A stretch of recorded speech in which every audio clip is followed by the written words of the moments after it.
Yes, चलो चलो चलो सर, आ जाएंगे। कौन कौन हमारे साथ है एक बार फटाफट कमेंट करके बता दीजिए। अभिषेक, पूर्वी, अदिति, वैद्य 6900। अच्छा, कमाल का है। चलो, झिलमिल भी है, मंजू जैन भी है हमारे साथ, बहुत बहुत स्वागत है। सौरभ, सिद्धेश, जोजोई, जिनकल पटेल, क्या बात है, अमेजिंग अमेजिंग अमेजिंग, बहुत बढ़िया। आलिया भी हमारे साथ है। सभी लोगों का बहुत बहुत स्वागत है इस अमेजिंग से सेशन के अंदर। दोस्तों, आज हमारा यहाँ पर क्या होने वाला है, आज हम लोगों का यहाँ पर सीए फाउंडेशन यहाँ पर चालू होने जा रहा है for January 26 and May 26 exams के लिए, ठीक है ना। दक्ष, श्रेयस, के, जयाराज, नील, अपूर्व और हिमांशी, सभी लोगों का बहुत बहुत स्वागत है मित्रों।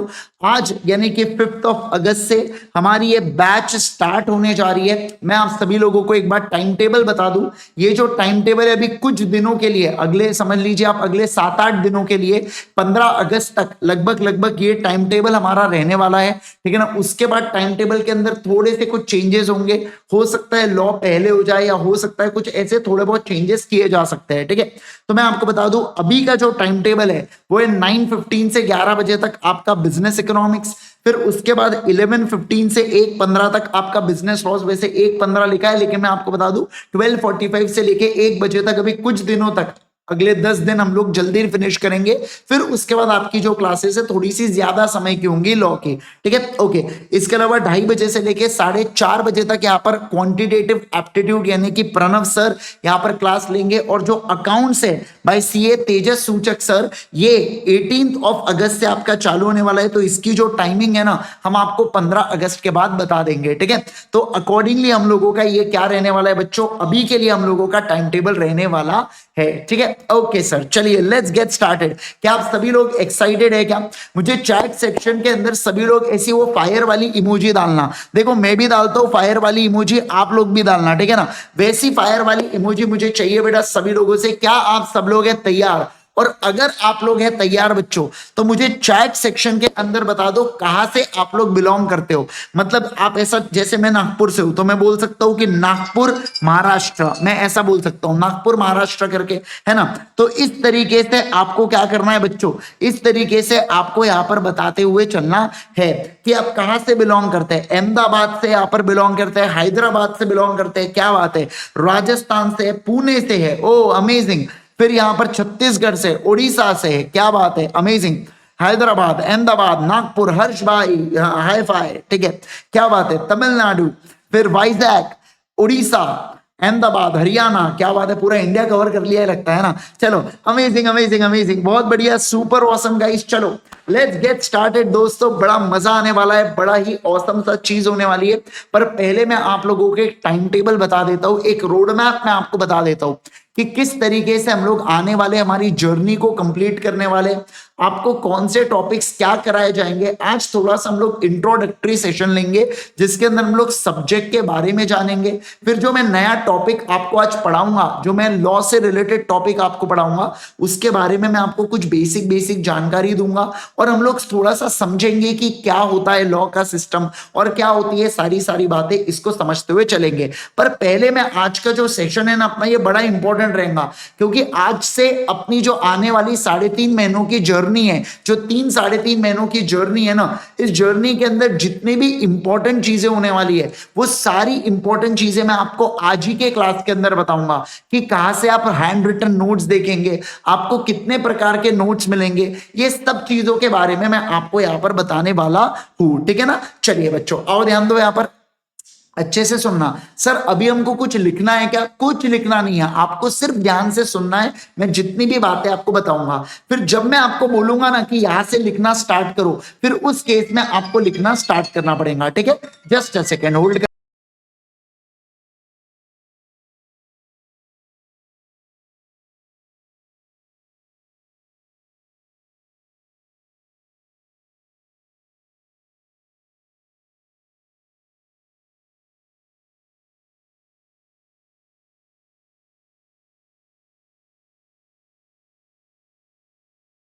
Okay, alright, yes. तो मैं क्या कह रहा था यहां पर, तो मैं आपके साथ ये कह रहा था यहां पर कि रोड मैप मैं आपको बताऊंगा कि किस तरीके से हम लोग आने वाले समय में पढ़ाई करने वाले हैं, ठीक है ना। देखो, 5 अगस्त से आपकी क्लास यहाँ पर आज चालू हो रही है बच्चों। ये आपकी जो बैच है ये लगभग 15 से 20 नवंबर तक आपकी क्लास चलेगी। मैं जो भी बात कर रहा हूँ मैं लॉ से रिलेटेड बात कर रहा हूँ, समझना बात को। मैं जितनी भी चीजें करूंगा ना ये सिर्फ और सिर्फ लॉ से रिलेटेड बातचीत कर रहा हूँ। मेरा जो कोर्स है वो कब से कब तक चलने वाला है, क्या क्या कवर होने वाला है, कितनी किताबें मिलने वाली है, ये सब चीजें मैं आपको बताने वाला हूँ इसमें, ठीक है ना। बहुत इंपॉर्टेंट है, ध्यान से सुन लेना, ये आपको पूरे 3.5 महीने की जर्नी में बहुत काम आएगा। तो 5 अगस्त से 15 से 20 नवंबर तक मेरी क्लासेस चलेंगी। फिर उसके बाद अगर आपका टाइम जनवरी 26 से मई 26 है या सितंबर 26 है तो इतना पूरा टाइम आपको मिलेगा आपके सेल्फ स्टडी के लिए, आपके रिवीजन के लिए, आपकी राइटिंग प्रैक्टिसेस के लिए, आपके टेस्ट के लिए। ये सारा टाइम आप फिर यूटिलाइज करोगे अपने सेल्फ स्टडी और रिवीजन पर्पस के लिए, ठीक है। Okay okay sir, got it everyone, ठीक है। अब ध्यान देना यहां पर, अब एकदम बढ़िया से सुनना आप बात को, ठीक है। Sir good morning sir, I am student of 11th, I am taken law batch, so for prepare for foundation, is it okay. अरे स्पर्श, मैं आपको बता रहा हूं बेस्ट, आपने जो डिसीजन लिया है ना वो सबसे बेहतरीन है। लोगों को समझ में आता है 12th में कि उनको सीए करना है, पर आप पहले से डिटरमाइंड हो 11th में, और वो भी आप लॉ पढ़ रहे हो, तो आपकी जो कमांड होंगी ना भाई सब्जेक्ट के ऊपर खतरनाक वाली होंगी। तो 2 साल बाद जब आपका अटेम्प्ट आएगा तो मुझे इंडिया में टॉप स्कोरर तुम ही चाहिए, मैं अभी से बता दे रहा हूं तुमको, ठीक है ना। 2 साल तुम देने वाले हो इस सब्जेक्ट को, एकदम बढ़िया, बहुत ही बढ़िया डिसीजन लिए तुमने, ठीक है। चलिए सर आओ यहां पर, अब ध्यान देना। अब सारे लोग समझो, मैं आपको फाउंडेशन के बारे में कुछ बेसिक चीजें बताना चाहता हूं बच्चों, ठीक है। ऑल अबाउट सीए फाउंडेशन मैं बताना जा रहा हूं आपको। सीए फाउंडेशन के अंदर 4 पेपर होते हैं टोटल। कितने पेपर होते हैं बोलो बच्चों? 4 पेपर होते हैं टोटल। पहला पेपर होता है अकाउंटेंसी, दूसरा पेपर होता है बिजनेस लॉस, तीसरा पेपर होता है क्वांटिटेटिव एप्टीट्यूड, और चौथा पेपर होता है इकोनॉमिक्स। क्या कहा मैंने बोलो? ये 4 पेपर होते हैं बच्चों सीए फाउंडेशन के अंदर, ठीक है। हर एक पेपर जो है ना ये 100 नंबर के लिए आता है। अकाउंट 100 मार्क का है, लॉ 100 मार्क का है, क्वांटिटेटिव एप्टीट्यूड 100 मार्क का है, इकोनॉमिक्स 100 मार्क का है, ठीक है। ओके, अब मजे की बात मैं आपको बताऊं क्या, ये जो दोनों पेपर है ना बच्चों, ये सब्जेक्टिव पेपर है। कौन सा पेपर है? सब्जेक्टिव पेपर है। और ये जो दोनों पेपर है ये एमसीक्यू पेपर है। एमसीक्यू पेपर मतलब आपको क्वेश्चन देंगे, 4 ऑप्शन देंगे, सही गोले को सिलेक्ट करना पड़ेगा और उसका गोला भरना पड़ेगा, उसे एमसीक्यू पेपर कहते हैं, ठीक है। तो एमसीक्यू पेपर होंगे। लेकिन मैं आपको बता दूं, अगर आप सीए फाउंडेशन को पास करना चाहते हो ना तो आपको दो चीजें करना पड़ेगा। एक तो आपको इंडिविजुअल सब्जेक्ट में 40% मार्क्स लाना है, और आपको एग्रीगेट में 50% मार्क्स लाना है। क्या बात कर रहे हो सर? सर इसको थोड़ा सा एग्जांपल देके अगर समझाओगे तो मजा आ जाएगा। तो देखो, पास होने के लिए दोनों क्राइटेरिया को फुलफिल करना है। इंडिविजुअल में 40 मार्क का मतलब क्या है? हर एक सब्जेक्ट में मिनिमम आपको 40 नंबर लाना पड़ेगा। तो देखो, मान लो केस सिनेरियो बने जिसमें चारों सब्जेक्ट में मैंने 40-40 मार्क्स लेके आ गया, तो टोटल कितना हुआ? सर टोटल हुआ 160। तो मैं पहले क्राइटेरिया में तो पास हो गया, पर दूसरे क्राइटेरिया के हिसाब से मैं पास नहीं हूं, क्योंकि मुझे 400 में से 50% मार्क्स चाहिए, यानी कि 200 मार्क्स मुझे एग्रीगेट में चाहिए। मतलब आपको इंडिविजुअल सब्जेक्ट में 40 मार्क्स भी लाना पड़ेगा, और आपको चारों सब्जेक्ट को मिला के 200 मार्क्स भी लाना पड़ेगा। समझ में आया क्या आपको बातें? है ना। तो हर एक सब्जेक्ट में आपको मिनिमम 40 भी चाहिए, और सब मिला के आपको 200 नंबर भी चाहिए। तब जाके आप सीए फाउंडेशन को क्या करोगे बच्चों? तब जाके आप सीए फाउंडेशन को पास माने जाओगे। ओके, केस सिनेरियो 2 देखो यहां पर। मान लो पेपर 1 में मुझे 60 नंबर आए, पेपर 2 में मुझे 39 मार्क्स आए, पेपर 3 में 60, पेपर 4 में भी 60। मतलब सर मैंने तो 3 कितने एकदम बहुत ज्यादा मार्क्स लेके आए, 180 प्लस 39, 219 मार्क्स आए मुझे इसके अंदर। देखो 219 मार्क्स तो आ गए, मैं सेकंड क्राइटेरिया के हिसाब से पास हूं कि मैंने 200 मार्क्स एग्रीगेट में लेके आ गया। पर जो पहला क्राइटेरिया है ना कि हर एक सब्जेक्ट में 40 मार्क्स चाहिए, वो 40 मार्क्स क्राइटेरिया फुलफिल नहीं हुआ। इसका मतलब मैं यहां पर क्या माना जाऊंगा? फेल माना जाऊंगा। मैं यहां पर भी पहले सिनेरियो में भी फेल हुआ, दूसरे सिनेरियो में भी मैं क्या माना जाऊंगा? फेल माना जाऊंगा। लेकिन अब तीसरा सिनेरियो देखिए, जब आप सारे सब्जेक्ट में 40 प्लस स्कोर करते हैं और सब सब्जेक्ट को मिला के अगर आप 200 प्लस हो जाते हैं, तो उस केस के अंदर एक जो बच्चा है ना, वो सीए फाउंडेशन को पास मान लिया जाता है। क्या मान लिया जाता है बोलो बच्चों? सीए फाउंडेशन को पास मान लिया जाता है। ये क्राइटेरिया होता है सीए फाउंडेशन को पास करने का। मतलब मैंने क्या कहा? मतलब मैंने कहा कि एक सब्जेक्ट को आपको 40 नंबर भी लाना है, साथ साथ में आपको 50% एग्रीगेट में भी लाना है, तब जाके आप क्या करेंगे? तब जाके आप सीए फाउंडेशन को पास हो जाएंगे, ऐसा यहां पर बोला गया है। सर साल में कितने अटेम्प्ट आते हैं फाउंडेशन के? 3 आते हैं। पहले 2 होते थे, अब 3 आते हैं। जनवरी में, मई में और सितंबर में ऐसे 3 बार एग्जाम्स ली जाती है। ठीक है, ओके। अब मैं आपको एक अप्रॉक्स बता दूं यहां पर कि हर एक सब्जेक्ट को पढ़ने के लिए आपको कितना घंटा लगता है। तो अकाउंट्स पढ़ने के लिए लगभग 150 से 160 घंटे लगेंगे। पेपर नंबर 2 लॉ के लिए 130 से 140 घंटे लगेंगे। पेपर नंबर 3 के लिए 150 से 160 घंटे लगेंगे और पेपर 4 इकोनॉमिक्स के लिए 130 से 140 घंटे लगेंगे। यानी कि टोटल में 560 से 580 के बीच में आपको लगभग घंटे लगने वाले हैं, जिसके अंदर आपका रेगुलर क्लास होगा। क्लास के अंदर एक बार जो मैं आपको रिवीजन कराऊंगा वो होगा, और साथ ही साथ आपके टेस्ट भी कंडक्ट की जाएंगी।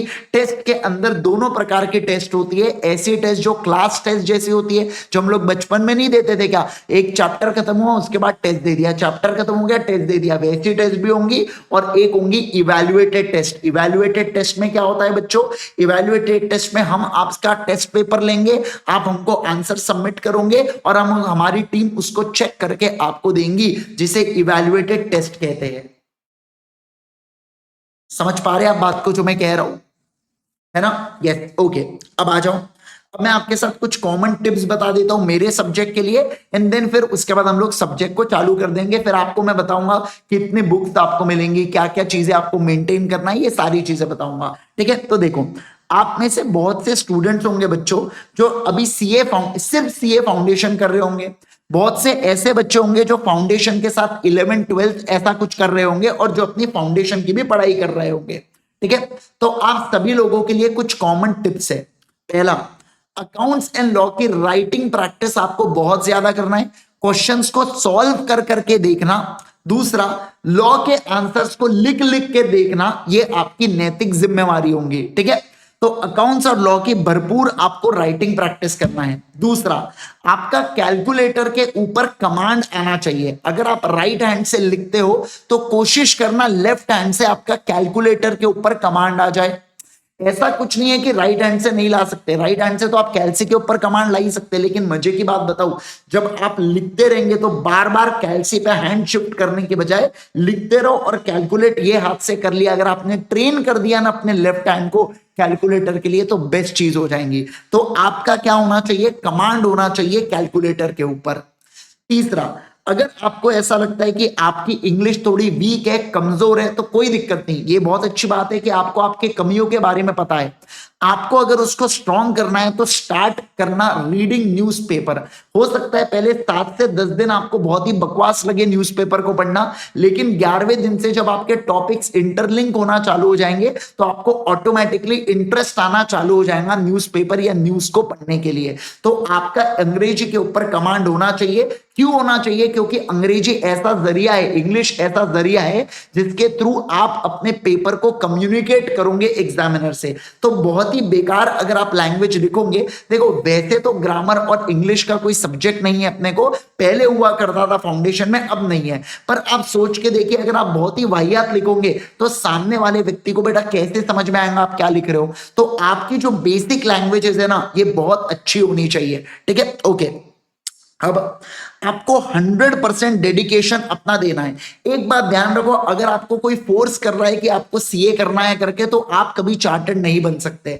पर अगर आपकी खुद की दिल की इच्छा है कि नहीं मैं सीए बनना चाहता हूं, मुझे जेन्युइनली सीए बनना है, तो उस केस के अंदर ये कोर्स आपका है। क्योंकि इस कोर्स में हार्ड वर्क, बहुत ज्यादा स्मार्ट वर्क और बहुत मेहनत आपको लगने वाली है। तो जब तक आपका 100% डेडिकेशन नहीं होगा बच्चों, तब तक बात नहीं बनने वाली है। तो you have to be very attentive in the class, इसके साथ साथ आपको बहुत ज्यादा फोकस रखना पड़ेगा क्लास के अंदर, आपको अपना 100% देना पड़ेगा जब भी आप पढ़ाई कर रहे हो, जब भी आप चीजें कर रहे हो, है ना। हर चीज, जब मैं आपको होमवर्क दे रहा हूं, मैं आपको कुछ भी चीजें कर रहा हूं ना, तो आपको बहुत ज्यादा फोकस्ड वे से पढ़ना पड़ेगा, तब जाके आपकी बात बनेगी। क्या मित्रों? हाँ सर, तब जाके आपकी बात बनेगी। अदरवाइज क्या होता है कि बच्चा मन से नहीं पढ़ता है, फिर वही चीजें अटेम्प्ट पे अटेम्प्ट, अटेम्प्ट पे अटेम्प्ट, और अल्टीमेटली उसको सीए छोड़ना पड़ता है। वैसी चीजें मत करना, आपका 100% दे दो, एग्जाम को क्लियर करो। भाई ऐसा नहीं है सर, रिजल्ट तो हमने सुना है बहुत लो लगता है। भाई लो लगता है, लेकिन लोग तो पास होते हैं ना। तो जो पढ़ता है वो पास होता है, जो नहीं पढ़ेगा वो पास नहीं होगा। और आप बिल्कुल सही टाइम पे अपनी प्रिपरेशन चालू कर रहे हो, तो मेरे हिसाब से आप अपना अगर बेस्ट देंगे तो आपको कोई रोक नहीं सकता पास होने से। बस आपको चाहिए कंसिस्टेंसी। जितना ज्यादा आप कंसिस्टेंट रहोगे, रोज आपको पढ़ाई करना है, रोज आपको अगर कोई होमवर्क दिया जाता है होमवर्क करना है, जितना क्लास में पढ़ाएंगे उतना घर पर रिवाइज करना है। जब रोज रोज ये सारी चीजें करोगे ना, तो एक समय बाद हैबिट बन जाएंगी। उस हैबिट को डिस्टर्ब मत करना कि अरे आज मूड नहीं हो रहा है, थोड़ा सा सो जाता हूं, थोड़ा रील स्क्रॉल कर लेता हूं, यूट्यूब शॉर्ट्स चला लूंगा, ये सब चीजें मत करना मित्रों, है ना। अभी 3-4 महीने एग्जाम को, मान लो अभी 5 महीना है, आप अपना 5 महीना बेस्ट एफर्ट्स दोगे ना, तो हो सकता है आपके बहुत अच्छे नंबर आ जाए। अब तो फाउंडेशन के अंदर रैंक आती है तो आपका रैंक भी आ जाए। भाई नथिंग लाइक इट। मैं चाहता हूं आप सभी लोग रैंक के लिए प्रिपरेशन करो, क्योंकि इस समय, जिस समय से आप अभी पढ़ाई स्टार्ट कर रहे हो ना, ये एकदम परफेक्ट टाइम है जहां पर आप कम से कम 3 से 4 रिविजन्स कर लोगे, बहुत सारी राइटिंग प्रैक्टिस कर लोगे, और टॉपिक्स के ऊपर अच्छा खासा कमांड आ जाएगा। ठीक है, ओके। अब 6 पॉइंट, कॉमन टॉपिक्स जैसे इकोनॉमिक्स, मैथ्स और अकाउंट्स। जो बच्चा अभी 11th-12th में है, बहुत से बच्चों का ऐसा होगा इकोनॉमिक्स और मैथ्स के, जिनका मैथ्स होता है 12th में, उनके बहुत सारे टॉपिक्स कॉमन होंगे। ठीक है, और अकाउंट्स में भी कुछ कुछ टॉपिक्स आपके कॉमन होंगे। तो उस केस के अंदर आप क्या करना है, इन कॉमन टॉपिक्स को बहुत अच्छे से प्रिपेयर कर लेना, क्योंकि क्या होगा, इससे आपको फाउंडेशन में भी मेहनत मिलेंगी, फाउंडेशन में भी आपको आसान जाएगा, और आपको इंटरमीडिएट, इंटर बोल रहा हूं सॉरी, 11th-12th में भी आपको आसानी हो जाएंगी। ठीक है ना। तो कॉमन टॉपिक्स को बहुत ही बढ़िया से प्रिपेयर करना, बहुत ही मस्त से प्रिपेयर करना, ये आप लोगों के लिए बहुत ज्यादा क्या है बच्चों, ये आप लोगों के लिए बहुत ज्यादा जरूरी है। समझे क्या आप बात को, है ना। Yes, okay. चलो अब मैं आ जाता हूं मेरे सब्जेक्ट के ऊपर। अब मैं आपको मेरे सब्जेक्ट का इंट्रोडक्शन देने वाला हूं कि लॉ के अंदर हम लोग कैसे पढ़ेंगे, क्या क्या टॉपिक्स को पढ़ेंगे, कौन सी चीजें इसके अंदर होने वाली है, सब कुछ चीजें मैं आपको अब बताते हुए चलूंगा। आई होप अभी तक आप सभी लोगों को जितना भी मैंने टॉपिक बताया, ये सारी चीजें क्लियर है। अगर क्लियर है तो प्लीज चैट के अंदर डाल दो क्लियर। अब मैं आपको सब बताऊंगा, मेरे सब्जेक्ट की किताबें कब आएंगी, कैसे पढ़ेंगे हम लोग, क्या क्या किताबें आपको मिलेंगी, कितनी किताबें आपको मेंटेन करना है, ये सब बताऊंगा मैं आपको। पर अभी तक आप सभी लोगों को पूरी बातें समझी है, तो चैट के अंदर मुझे चाहिए क्लियर। देखो भैया, आपका और मेरा इंटरेक्शन ना इस चैट के थ्रू होने वाला है। तो जब जब मैं आपसे कुछ पूछूं, जब मैं आपसे कुछ जवाब मांगू, तो मुझे आप लोगों के लिए कमेंट सेक्शन में चाहिए जो भी मैं चीजें आपसे कह रहा हूं। ठीक है ना। यस, ओके, आ जाओ। क्लियर, क्या बात है, आप क्लियर लिख रहे हो। मैं आपको बोला मुझे क्या चाहिए कमेंट सेक्शन में, क्लियर चाहिए, है ना। आप सिर्फ क्लियर नहीं लिखेंगे, क्लियर लिखेंगे। ठीक है, ओके ओके ओके।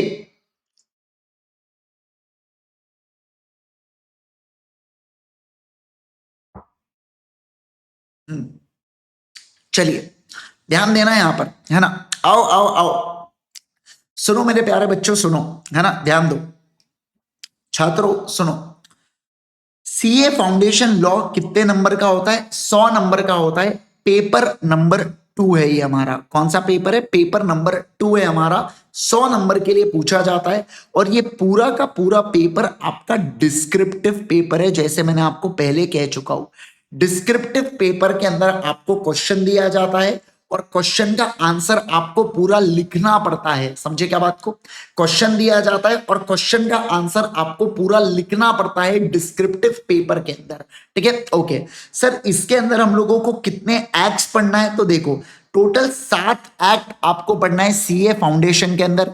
सबसे बड़ा इंडियन कॉन्ट्रैक्ट एक्ट है, सेल ऑफ गुड्स एक्ट पढ़ना है, कंपनीज एक्ट है, पार्टनरशिप एक्ट है, आईआरएफ है, एलएलपी है, और नेगोशिएबल इंस्ट्रूमेंट एक्ट है।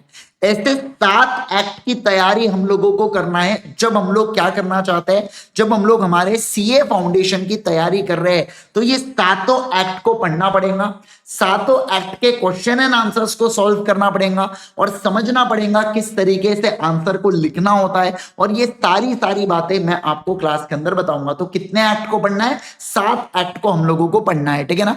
आपको भले ऐसे लग रहे होंगे कि सर 7 ही तो एक्ट है, फटाफट फिनिश हो जाएंगे। नहीं बच्चों, ये अकेला एक्ट ही लगभग 1.5 महीने के आसपास आपका चलेगा, और ये बाकी जितने भी एक्ट्स है ना, ये 2 महीने के आसपास आपको चलेंगे। सर इतना बड़ा एक्ट है वो? हाँ बेटा, इतना बड़ा एक्ट है। आप ऐसा समझो कि बाकी एक्ट्स एक तरफ और ये एक्ट एक तरफ, इतना कंटेंट है उसका पढ़ने का, पर बड़ा ही इंटरेस्टिंग है, बड़ा ही मजेदार है। आपको बहुत मजा आएगा जब मैं आपको वो एक्ट को पढ़ाऊंगा।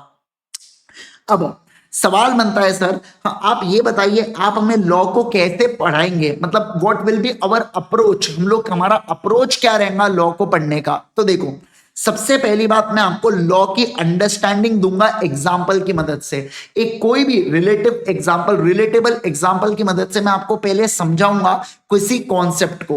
एक बार आपने कॉन्सेप्ट को समझ लिया, फिर मैं आपको उसको रीड कराऊंगा हमारी लॉ की बुक से, ठीक है ना। जो लॉ की मॉड्यूल्स मैं आपको भिजवाऊंगा घर पर, उस लॉ की किताब से मैं आपको समझाऊंगा चीजों को। क्या करूंगा बोलो? मैं आपको चीजों को पढ़ाऊंगा। पहले मैंने आपको ऑलरेडी समझा चुका हूं, बाद में मैं आपको लॉ की बुक से रीड करवा दूंगा। अब एक बात ध्यान रखना, फिर उसके बाद हम लोगों को नोट्स लिखना होता है। तो इसके लिए आपको 2 नोटबुक्स बनाना है, एक 200 पेजेस की नोटबुक बनाना, रजिस्टर मेंटेन करना, और एक 100 पेजेस का रजिस्टर मेंटेन करना। इस 100 पेजेस के अंदर आप क्वेश्चन एंड आंसर्स की प्रैक्टिस करेंगे, और टेस्ट जो मैं आपकी इवैल्यूएटेड टेस्ट लूंगा, जो मैं आपकी सेल्फ इवैल्यूएटेड टेस्ट लूंगा, वो टेस्ट भी आप इसी 100 पेजेस के नोटबुक के अंदर लिखेंगे। मतलब राइटिंग प्रैक्टिस भी करेंगे और टेस्ट जो देना होगा वो इसी 100 पेजेस की रजिस्टर के अंदर करना।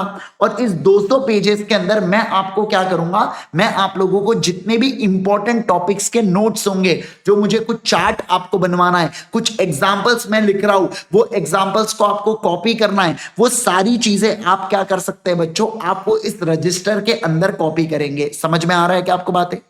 तो मैंने क्या कहा, मैंने ये कहा कि 200 पेजेस और 100 पेजेस के 2 रजिस्टर आपको बनाना है। 200 पेजेस के अंदर मैं क्लास में कोई एग्जांपल लिख रहा हूं, मैं क्लास के अंदर कोई कॉन्सेप्ट को समझा रहा हूं, मैं कोई चार्ट बना रहा हूं ऐसे डायग्राम के मदद से या कोई भी चीज की मदद से, तो आप उन चीजों को अपने नोटबुक में लिखेंगे। और जितनी भी क्वेश्चन एंड आंसर्स की प्रैक्टिस और राइटिंग प्रैक्टिस मैं आपको कराऊंगा, वो आप इन 100 पेजेस के नोटबुक के अंदर लिखेंगे। क्या? बिल्कुल लिखेंगे। मुझे लगता है ये चीजें आपको क्लियर है।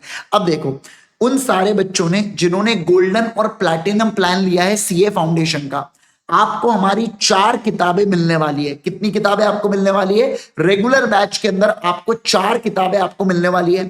2 हमारी मॉड्यूल्स हैं, मॉड्यूल 1 और मॉड्यूल 2। फिर है मेरा क्वेश्चन बैंक, जिसके अंदर आरटीपी, एमटीपी, पीवाईक्यू के बहुत सारे जितने भी क्वेश्चंस आईसीआई के, वो पूरे क्वेश्चंस आपको चैप्टर वाइज और उसके आंसर्स आपको चैप्टर वाइज क्वेश्चन बैंक में मिल जाएंगे। और आपको एक मैं देता हूं चार्ट बुक। अब देखो, मजेदार कंसेप्ट सुनो।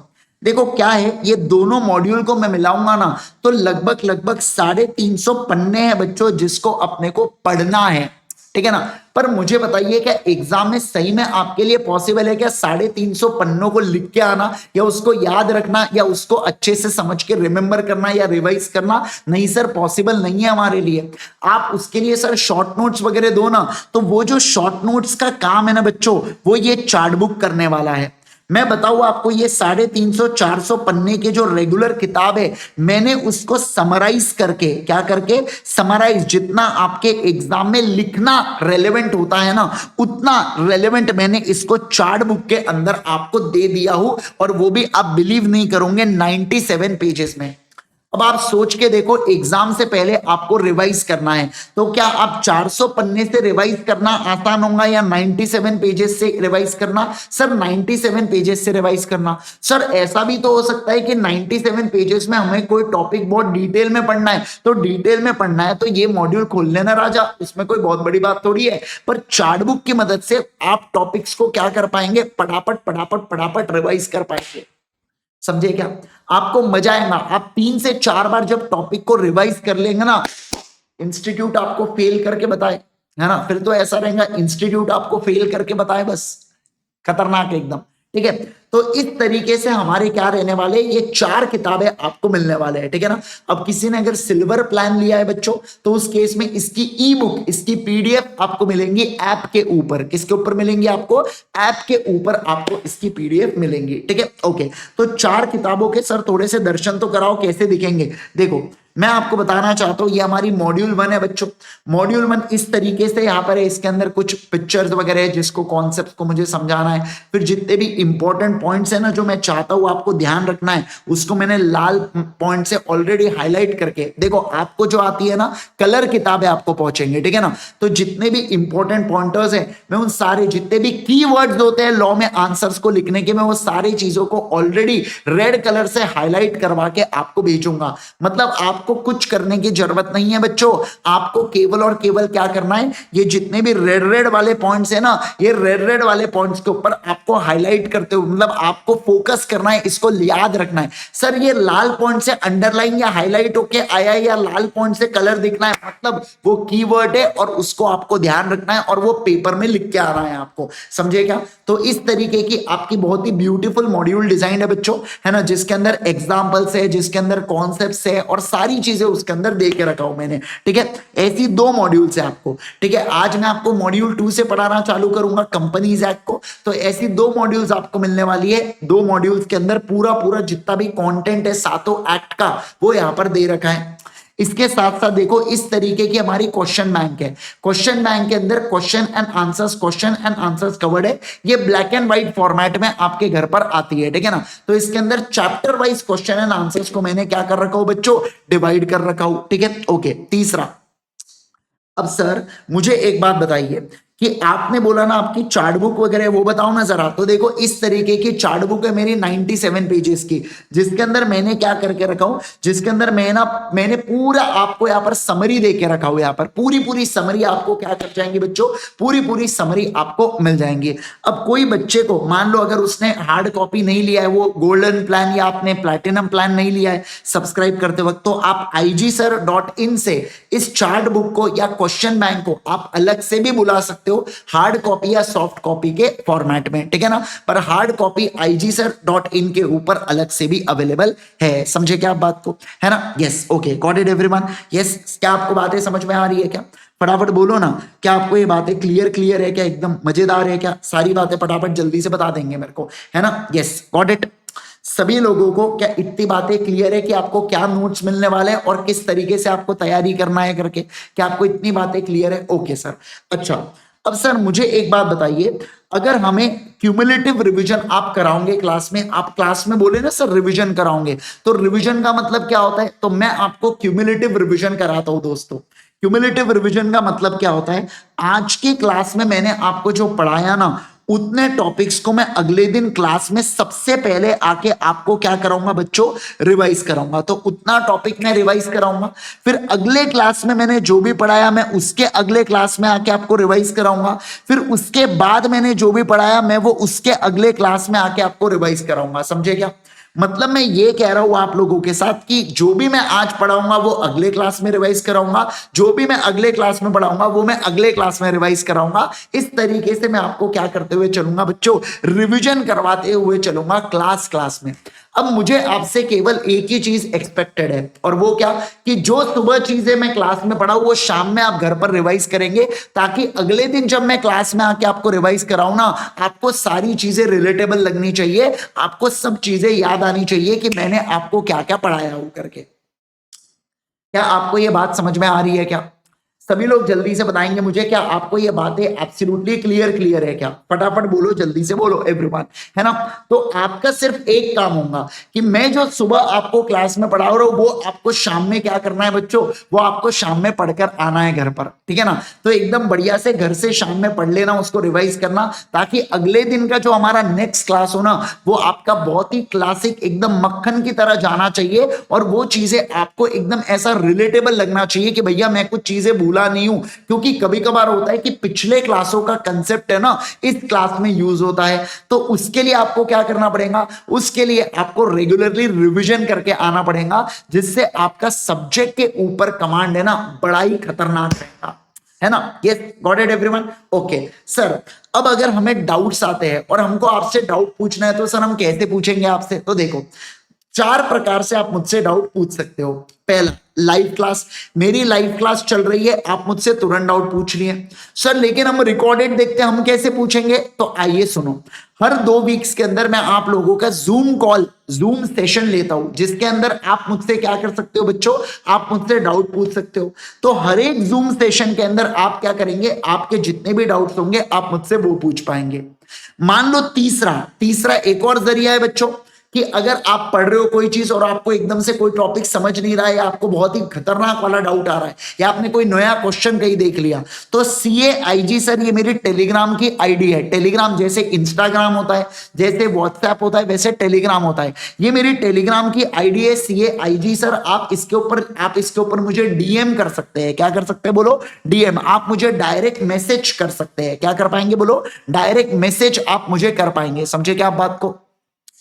तो मैंने क्या कहा, मैंने ये कहा कि अगर आपको डाउट्स आते हैं तो आप मुझे टेलीग्राम के ऊपर मैसेज डाल सकते हैं, लाइव क्लास में पूछ सकते हैं, या जूम कॉल के ऊपर भी पूछ सकते हैं। वैसे एक और चौथी चीज भी होती है जो है डाउट पोर्टल, पर मैं आपको रिकमेंड नहीं करता डाउट पोर्टल पे पूछना, क्योंकि टेलीग्राम पे करोगे तो मैं आपको वॉइस मैसेज देके इजीली समझा पाऊंगा। डाउट पोर्टल के ऊपर आपको वॉइस मैसेज नहीं जाएगा तो हो सकता है आपको कंफ्यूजन क्रिएट हो जाए जब मैं आपके आंसर को सॉल्व करके भेजूं। समझे आप बात को। तो इस बात का आपको क्या रखना है बच्चों, इस बात का आपको ध्यान रखना है। क्या आपको ये बातें समझ में आ गई क्या, फटाफट जल्दी से बताएंगे मुझे, क्या आपको ये चीजें एब्सोल्युटली क्लियर है क्या, बोल दो ना मुझे जल्दी से, क्या आपको ये चीजें एब्सोल्युटली क्लियर है क्या, है ना। Yes, okay.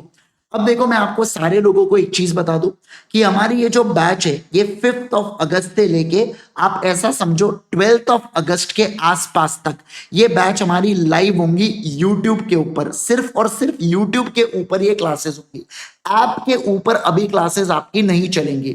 फिर 12 अगस्त के बाद जितनी भी क्लासेस है ना, 12 अगस्त के बाद 3 से 4 दिन तक हमारी क्लास जो है ये YouTube के ऊपर और ऐप के ऊपर, दोनों के ऊपर चलेंगी। क्यों सर ऐसा, इन केस किसी बच्चे को ऐप के ऊपर दिक्कत आती है तो वो YouTube से क्लासेस को देख सकता है, और साथ ही साथ हमारे टीम को बोल सकता है ऐप को, उसके जो भी उसकी प्रॉब्लम है हमारे टीम को अप्रोच करेंगे और हमारी टीम उस प्रॉब्लम को सॉल्व कर देंगी।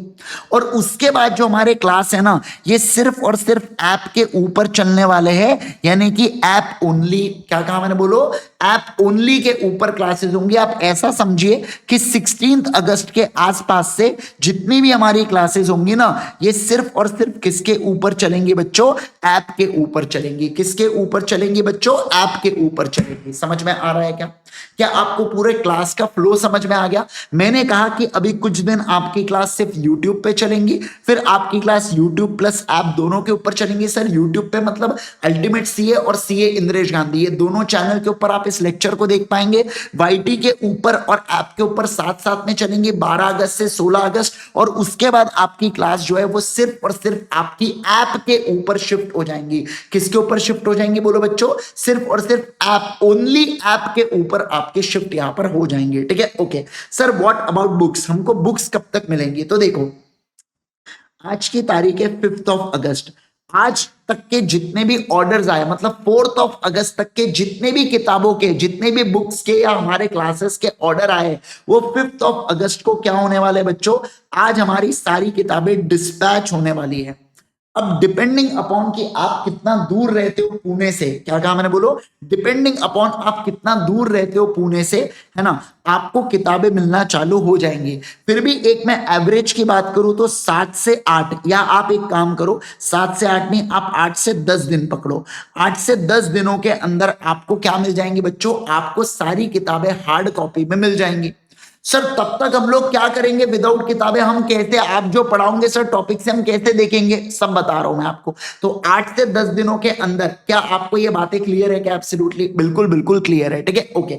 अच्छा सर ऐप कौन सा होने वाला है क्या, तो मैं आपको बता दूं, आपका जो व्हाट्सएप नंबर है ना, उसके ऊपर हमारी अल्टीमेट सीए की टीम आपसे कांटेक्ट करेंगी ऐप पे शिफ्ट होने से पहले। यानी आप ऐसा समझो 10 से 12 अगस्त के बीच में या 9 से 12 अगस्त के बीच में अल्टीमेट सीए की टीम आपसे कांटेक्ट करेंगे, आपको ऐप की डिटेल्स भेजेंगी, आपको आपके लॉगिन आईडी पासवर्ड बताएंगे, आपको हेल्प करेंगे कि किस तरीके से आपको ऐप के अंदर लेक्चर्स को देखना है, ठीक है।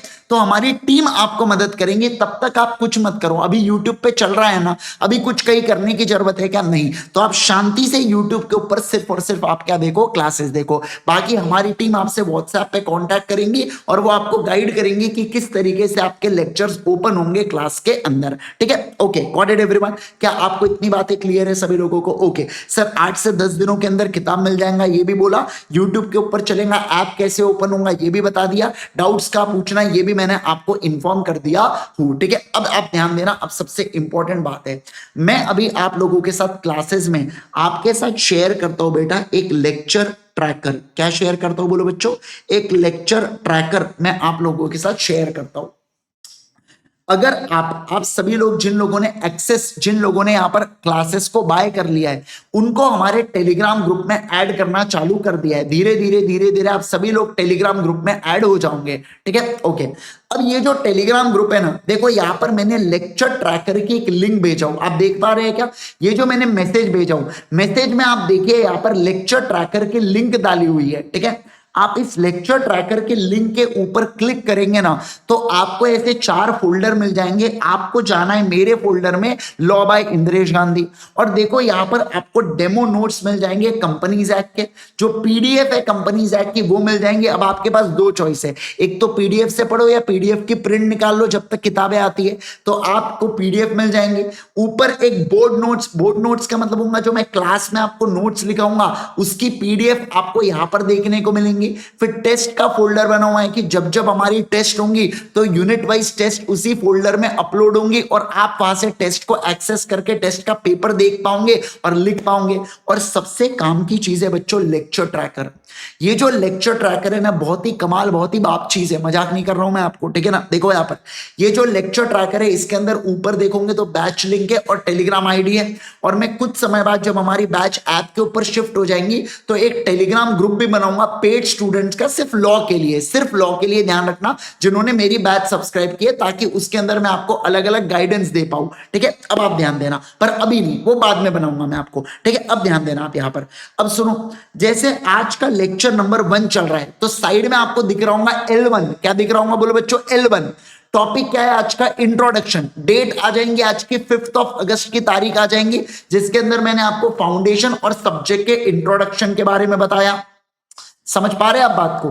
फिर मैं जिस दिन मैं जो टॉपिक को कंप्लीट करूंगा ना, मैं उन टॉपिक्स के बारे में लिखते हुए चलूंगा और उसका एक लेक्चर नंबर होगा L1, L2, L3, L4। अब ये जितनी भी क्लासेस है ना, ये ऐप के ऊपर अपलोड होंगी। तो जब ये ऐप के ऊपर अपलोड होंगे ना, तो ये इसी L नंबर से अपलोड होंगी। जैसे आज का क्लास L1 के नाम से अपलोड होगा, फिर कल का क्लास L2 के नाम से अपलोड होगा, फिर उसके बाद का क्लास L3 के नाम से अपलोड होगा। मतलब वो जो सीरीज है ना हमारी लेक्चर की, वो कंटिन्यू रहेंगी जब तक हमारी बैच कंप्लीट नहीं हो जाती। क्या आपको बातें समझ में आ रही है क्या? ए मेरे प्यारे बच्चों, क्या आपको बातें समझ में आ रही है क्या मैं जो कह रहा हूं आपके साथ? तो इस तरीके से क्या होगा बच्चों, इस तरीके से आपके लेक्चर नंबर के आगे कौन से टॉपिक्स मैंने उसके अंदर कवर किया हूं, ये सारी चीजें आपको समझ में आ जाएंगी, ठीक है। तो मैंने क्या कहा? मैंने ये कहा आप लोगों के साथ यहां पर कि सर यहां पर देखो जितनी भी चीजें वो है, और आखिरी में देखो मैं टॉपिक पढ़ाने के बाद क्वेश्चन एंड आंसर्स का सेशन लेता हूं आप लोगों के साथ। तो हर एक टॉपिक जब कंप्लीट होगा ना, तो मैं उसके क्वेश्चन एंड आंसर्स को डिस्कस करूंगा। क्या करूंगा? डिस्कस करूंगा। और डिस्कस करता हूं मैं आरटीपी, एमटीपी, और आपको आंसर लिखवाता हूं कि किस तरीके से आपको आंसर्स को लिखना है। ये सारी चीजें मैं आपको यहां पर कवर करवाता हूं। हर्ष जाड़े, मैं आपको बता दूं कि वो सेशन लाइव नहीं है बच्चों, वो पूरे सेशन रिकॉर्डेड है आपके, ठीक है ना हर्ष। तो वो जो मैम के सेशन है वो पूरे रिकॉर्डेड होने वाले हैं, ठीक है। तो इसलिए लाइव का टाइमिंग नहीं देके रखा है मैंने, बैच के शुरुआत में टाइम टेबल बताया था, तो वहां पर लिखा था रिकॉर्डेड सेशंस, तो आपको पूरे सेशंस रिकॉर्डेड मिलेंगे, ठीक है। Okay, got it everyone? क्या आपको ये बातें समझ में आ रही है क्या? तो इस तरीके से आपका पूरा लेक्चर ट्रैकर बनते जाएगा। तो जैसे जैसे जैसे जैसे आपके एल नंबर आगे बढ़ते जाएंगे तो सारे टॉपिक्स आपके क्या होंगे बच्चों, सारे टॉपिक्स आपके कवर होते हुए चलेंगे। क्या आपको ये बातें क्लियर है क्या? क्या सभी लोगों को ये आपको बातें एब्सोल्युटली क्लियर है क्या? फटाफट जल्दी से बता दो मुझे, है ना? यस। अच्छा बच्चों मुझे बताइए, जो बच्चे टेलीग्राम ग्रुप में, आप बताइए आपको टेलीग्राम की आईडी कहां पर मिली थी? जरा मुझे बोलो, टेलीग्राम की आईडी आपको कहां पर मिली थी? क्या आप बता सकते हो क्या?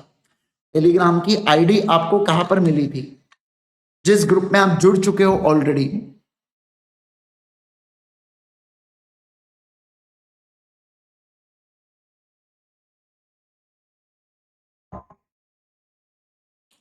मिंटर से मिली थी? मतलब आपने बेसिकली क्या किए थे, व्हाट्सएप के ऊपर आपको आया होगा मैसेज, है ना? तो व्हाट्सएप के ऊपर आपको मैसेज आया होगा और उसके अंदर टेलीग्राम आईडी दी रखी होंगी। सर मुझे एक बात बताइए, तो सबको, जो बच्चों ने एनरोल कर लिया है क्लास को, उनको with in 24 through 48 hours contact किया जाता है और उनको टेलीग्राम आईडी प्रोवाइड की जाती है, समझे ना आप बात को? तो उनको प्रोवाइड होती है, ठीक है। Okay, got it everyone? क्या सभी लोगों को ये चीजें क्लियर है ना? क्या किसी को कोई भी और डाउट आ रहा है आपके मन में? मुझे एक बात बता दो, किसी के मन में कोई भी डाउट आ रहा है क्या अभी? एनीवन? कोई भी डाउट आ रहा है किसी को? नहीं सर, कोई डाउट किसी को भी नहीं है? नहीं, चलो सर आइए आगे बढ़ेंगे। अब ध्यान दो, अब मुझे आपको एक चीज बताना है, मुझे आपको फ्लो बताना है क्लास का कैसे रहने वाला है। तो देखिए, मैं अगर बात करूं आप लोगों के साथ, अब ध्यान दीजिए यहां पर, अब अगर मैं कहूं ना, तो सबसे पहले मैं आपको कंपनीज एक्ट को पढ़ाने वाला हूं, फिर मैं आपको पार्टनरशिप एक्ट को पढ़ाने वाला हूं, फिर मैं आपको एलएलपी को पढ़ाने वाला हूं, फिर मैं आपको आईआरएफ यानी कि इंडियन रेगुलेटरी फ्रेमवर्क को पढ़ाने वाला हूं, और फिर मैं आपको इंडियन कॉन्ट्रैक्ट एक्ट को पढ़ाने वाला हूं। इस तरीके से आपके पूरे लाइव सेशंस होंगे, ठीक है। ओके, इसके अलावा जो हमारे सोगा और नेगोशिएबल इंस्ट्रूमेंट एक्ट के सेशन है बच्चों, ये आपको प्री रिकॉर्डेड फॉर्म में पहले ही दे दिए जाएंगे। सर लेकिन इसको हम देखेंगे कब? जब मैं बोलूंगा तब। मैं आपको प्रॉपर टाइमलाइन दूंगा एक हफ्ते का, जिसके अंदर नेगोशिएबल इंस्ट्रूमेंट एक्ट के 6, मान लो 7 सेशन है नेगोशिएबल इंस्ट्रूमेंट, तो मैं आपको बताऊंगा कि अभी ये जो एक हफ्ता है आपकी लॉ की लाइव क्लास नहीं होंगी, आपको नेगोशिएबल इंस्ट्रूमेंट एक्ट को रिकॉर्डेड कवर करना है, समझे क्या आप बात को? तो मैं आपको टाइमलाइन दूंगा, तब आप उसको कवर करेंगे। अगर किसी को मान लो पहले कवर करना है तो वो कर सकता है, ऐसा नहीं है कि नहीं कर सकता, बट फिर भी जो बच्चे लाइव चीजें फॉलो करेंगे मैं उनको टाइमलाइन दूंगा और मैं बताऊंगा कि नेगोशिएबल इंस्ट्रूमेंट को और सोगा को कब कवर करना है करके। क्या आपको ये बातें समझ में आ रही है क्या? बाकी आपका क्लास का फ्लो कैसा रहने वाला है, इस तरीके से रहने वाला है। सर लेकिन हमको इसमें अगर कुछ डाउट आया तो कैसे? भैया मैं टेलीग्राम पे ऑलवेज अवेलेबल हूं, दूसरा जूम सेशन हमेशा होने वाला है, और उसके बाद लाइव क्लास तो होगा ही ना, उसके अंदर तो आप डाउट मुझसे पूछ ही पाओगे, ठीक है ना? तो डाउट वाउट की आप चिंता मत रखो भाई, उसका आप टेंशन मत लो। पहली बात तो आपको डाउट आएंगे नहीं, और मान लो आ गए तो आपको कैसे पूछना है वो मैं ऑलरेडी आपको फ्लो में बता चुका हूं। क्या यस सर, किस तरीके से आप मुझसे 4 प्रकार से डाउट पूछ सकते हैं ये मैं आपको ऑलरेडी इन्फॉर्म कर चुका हूं। क्या आपको इतनी बातें क्लियर है सभी लोगों को? क्या ये बातें आपको क्लियर है क्या? ठीक है ना? यस। हिमांशी, जब हमने लॉन्च किया था ना बेटा, तभी हमने इन्फॉर्म किया था कि मैम का रिकॉर्डेड होने वाला है करके, है ना? तो लॉन्चिंग वीडियो अगर आप जाके देखोगे हमारा तो वहां पर भी अवेलेबल है। फिर बाकी जो इतने भी हमारे जो भी पोस्ट वगैरह इंस्टा वगैरह के ऊपर शेयर होते हैं सब में रिकॉर्डेड ऑलरेडी लिखा हुआ है मैम का पहले से, ठीक है ना? तो मतलब ऐसा तो नहीं है कि बताया नहीं गया था करके, पहले से बताया गया था, ठीक है ना, कि मैम का रिकॉर्डेड सेशन रहने वाला है। आप अगर बच्चों से भी पूछोगे तो उनको भी पता होगा, ठीक है? यस, ओके, चलो आगे बढ़े क्या?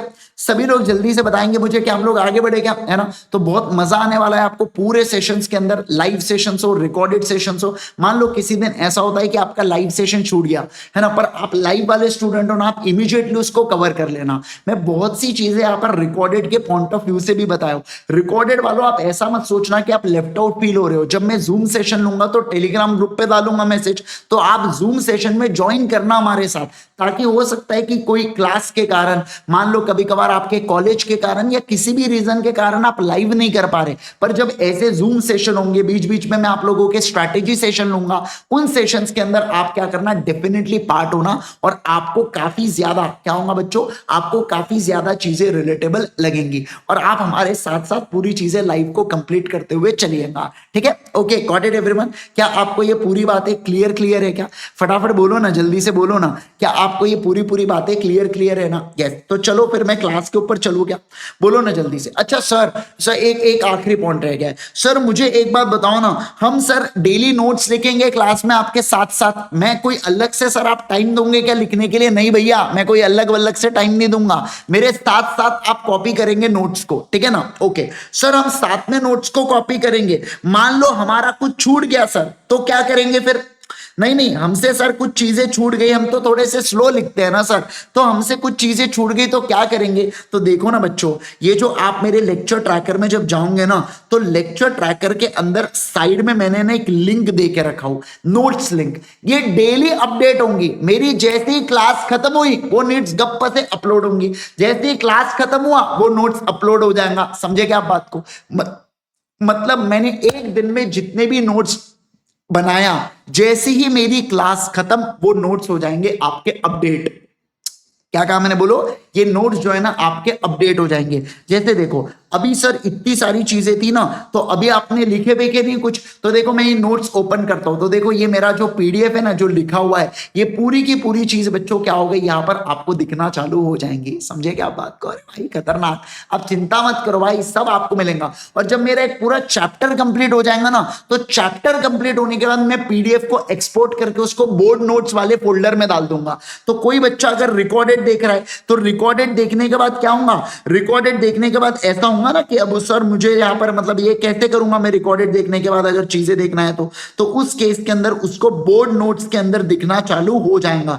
जो बोर्ड नोट्स का मेरा फोल्डर है ना, जैसे देखो यहाँ पर ये जो लॉ बाय इंद्रेश गांधी में बोर्ड नोट्स का फोल्डर है, इसके अंदर एक पूरी पीडीएफ चैप्टर की आपको दिख जाएंगी। तो चैप्टर वाइज पीडीएफ भी अवेलेबल है और डेली नोट्स की पीडीएफ भी आप लोगों के लिए अवेलेबल है। समझ में आया क्या?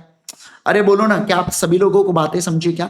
ये चीजें बहुत ज्यादा जरूरी है बैच के पहले स्टार्ट होने में। अब जब मेरी बैच स्टार्ट हो जाएंगी तो ये सब चीजों से रिलेटेड मेरे से पूछेंगे कि आप लोग? बिल्कुल नहीं पूछेंगे, क्योंकि मैंने ऑलरेडी लेक्चर 1 में बता चुका हूं। और कोई बच्चा अगर बोला कि सर ये चीज बताओ, तो आप सभी लोग उसको बोलेंगे भाई लेक्चर 1 देखना, ऐसा उसको बोलना, भाई L1 देखना, भाई लेक्चर 1 देखना, आप सभी लोग बोलेंगे ऐसा उसको, ठीक है ना? मतलब कोई लड़की ने पूछा तो बहन बोलना फिर, ठीक है भाई? उसको जबर नहीं तो बोले सर ने भाई बोला तो भाई बोलूंगा मैं सबको, है ना? ऐसा नहीं, ठीक है? आइए, क्या आपको बातें क्लियर है क्या? सभी लोगों को क्या बातें एकदम बढ़िया से क्लियर है क्या, है ना? चलो सर दोस्तों, अब मैं यहाँ पर चालू करने जा रहा हूँ फाइनली मेरा सब्जेक्ट, जो बहुत ही मजेदार, बहुत ही एकदम प्यारा होने वाला है। और यहाँ से आप क्या करेंगे, अब यहाँ से आपका जो है ना, यहाँ से आप ऐसा समझो कि आपको लिखना स्टार्ट करना है करके, ठीक है ना? यहाँ से आप नोटबुक में लिखना स्टार्ट करेंगे बच्चों, यहां से आपके नोटबुक के अंदर सारी चीजें आना चालू हो जाएंगी, ठीक है? एक मिनट रुकना, जस्ट अ सेकंड।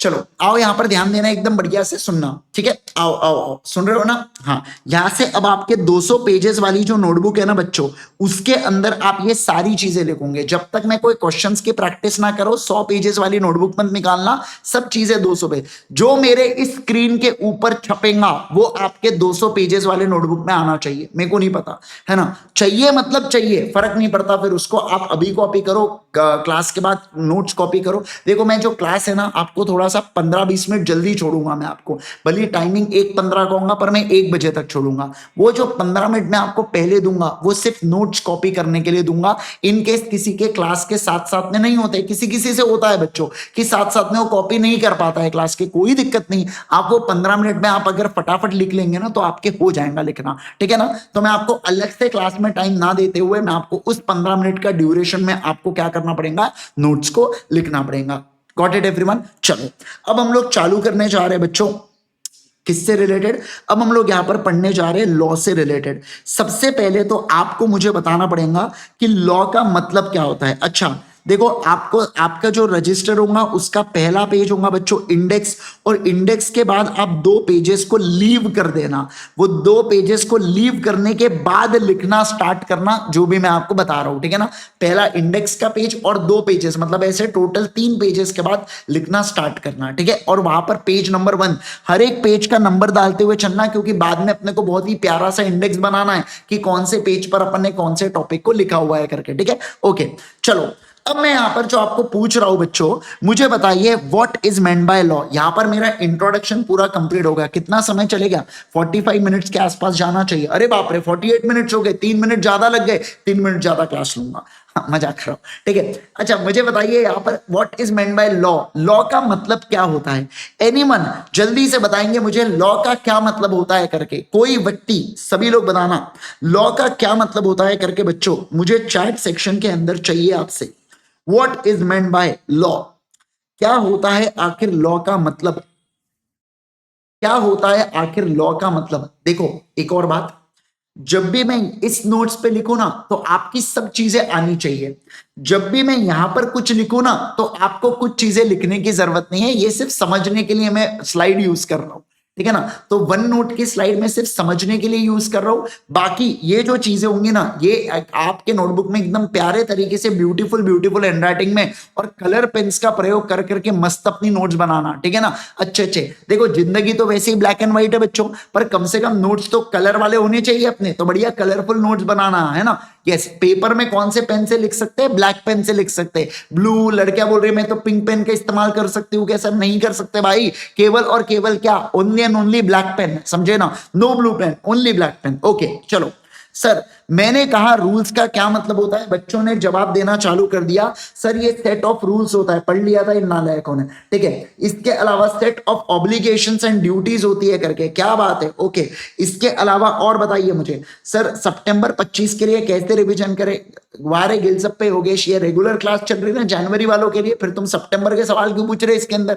और अगर इसका जवाब पूछना ही है आपको तो मेरे रिवीजन क्लासेस में पूछो, जो मैं सितंबर के लिए ले रहा हूं बच्चों। मतलब बहुत ही हो गया है ना, इतने खतरनाक मंचौट रिवीजन सेशंस ले रहा हूं मैं, इसके अलावा इतने खतरनाक बाकी अभी मैराथन ले रहा हूं मैं, वो नहीं तुमको पूछेंगे। अब यहाँ पर दूसरे की क्लास में आके घुस जाएंगे और बोलेंगे सर प्लीज बताओ ना, हाँ फटके, ठीक है आओ चलो बोलो sir. Rules and regulation, rules that to be followed by the nation. क्या बात है, क्या खतरनाक शब्द यूज कर रहे भाई यार, नेशन वेशन यूज कर दिया इन्होंने, क्या बात है।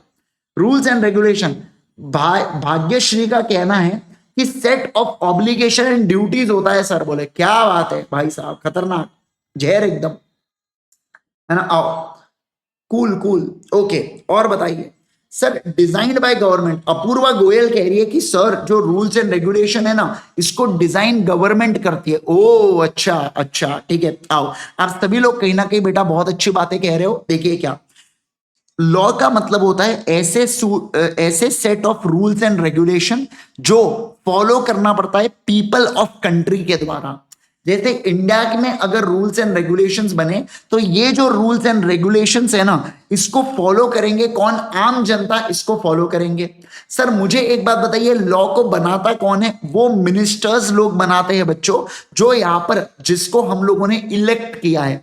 आपको पता है इंडिया में इलेक्शंस होते हैं करके, है ना, बोलो ना। आपने सुना होगा ना, इंडिया में इलेक्शंस हो रहे हैं, लोकसभा के इलेक्शंस होते हैं, फिर राज्यसभा के इलेक्शंस होते हैं, नेशन, लोकसभा मतलब क्या होता है? नेशनल इलेक्शंस है बच्चों, सेंट्रल गवर्नमेंट को चुनना है अपने को। फिर इसी प्रकार से स्टेट गवर्नमेंट को भी क्या किया जाता है? चुना जाता है ना। स्टेट गवर्नमेंट को भी अपॉइंट किया जाता है। जब भी लोकसभा, अभी सेंट्रल गवर्नमेंट किसका है बच्चा? किसकी? बीजेपी की सरकार है इसके अंदर। और स्टेट गवर्नमेंट के अंदर अलग अलग स्टेट के हिसाब से अलग अलग सरकार है। जैसे अगर मैं बंगाल की बात करूं तो टीएमसी की सरकार है, फिर अगर मैं महाराष्ट्र की बात करूं तो बीजेपी की सरकार है, फिर कहीं कहीं पर कांग्रेस की सरकार है ना। बहुत मतलब बहुत ही कुछ कुछ कुछ बोलना पड़ेगा, कहीं कहीं नहीं, कुछ कुछ बोलना पड़ेगा, ठीक है। कुछ कुछ जगहों पर कांग्रेस की सरकार है, तो ऐसा यहाँ पर कहीं पर आपकी सरकार है। आप मतलब वो आम आदमी पार्टी है ना, तो उनकी सरकार है, ऐसी अलग अलग सरकारें हैं जिनको लोग चुनते हैं। बेसिकली जो पीपल ऑफ इंडिया है ना बच्चों, ये पीपल क्या करते हैं, अपने रिप्रेजेंटेटिव को चुनते हैं, और वो रिप्रेजेंटेटिव जाके कहां पर बैठता है, लोकसभा या राज्यसभा में बैठता है, और वहां पर लॉ पास किया जाता है जो पीपल को फॉलो करना है, जो देश के लोगों को फॉलो करना है।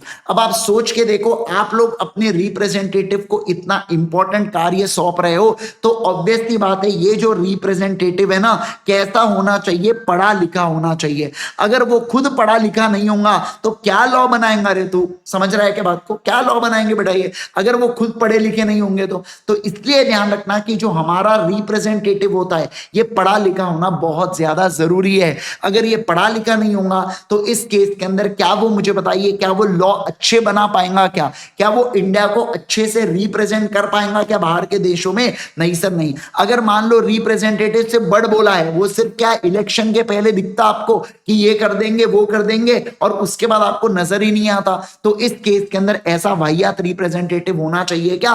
नहीं होना चाहिए सर। पर ऐसा नहीं हुआ तो सर फिर तो कोई रिप्रेजेंटेटिव ही नहीं होगा देश का। नहीं मतलब ऐसा नहीं है, मतलब कुछ, सॉरी, बहुत लोग तो अच्छे भी होते हैं ना बेटा, है ना, कुछ कुछ बोलना चाहिए मैंने, पर बहुत लोग तो अच्छे भी होते हैं ना बेटा, तो ऐसे केस के अंदर वो आपको ऑल द टाइम दिखेंगे क्या? बिल्कुल बिल्कुल दिखेंगे। समझ में आ रहा है क्या आपको बात है? यस।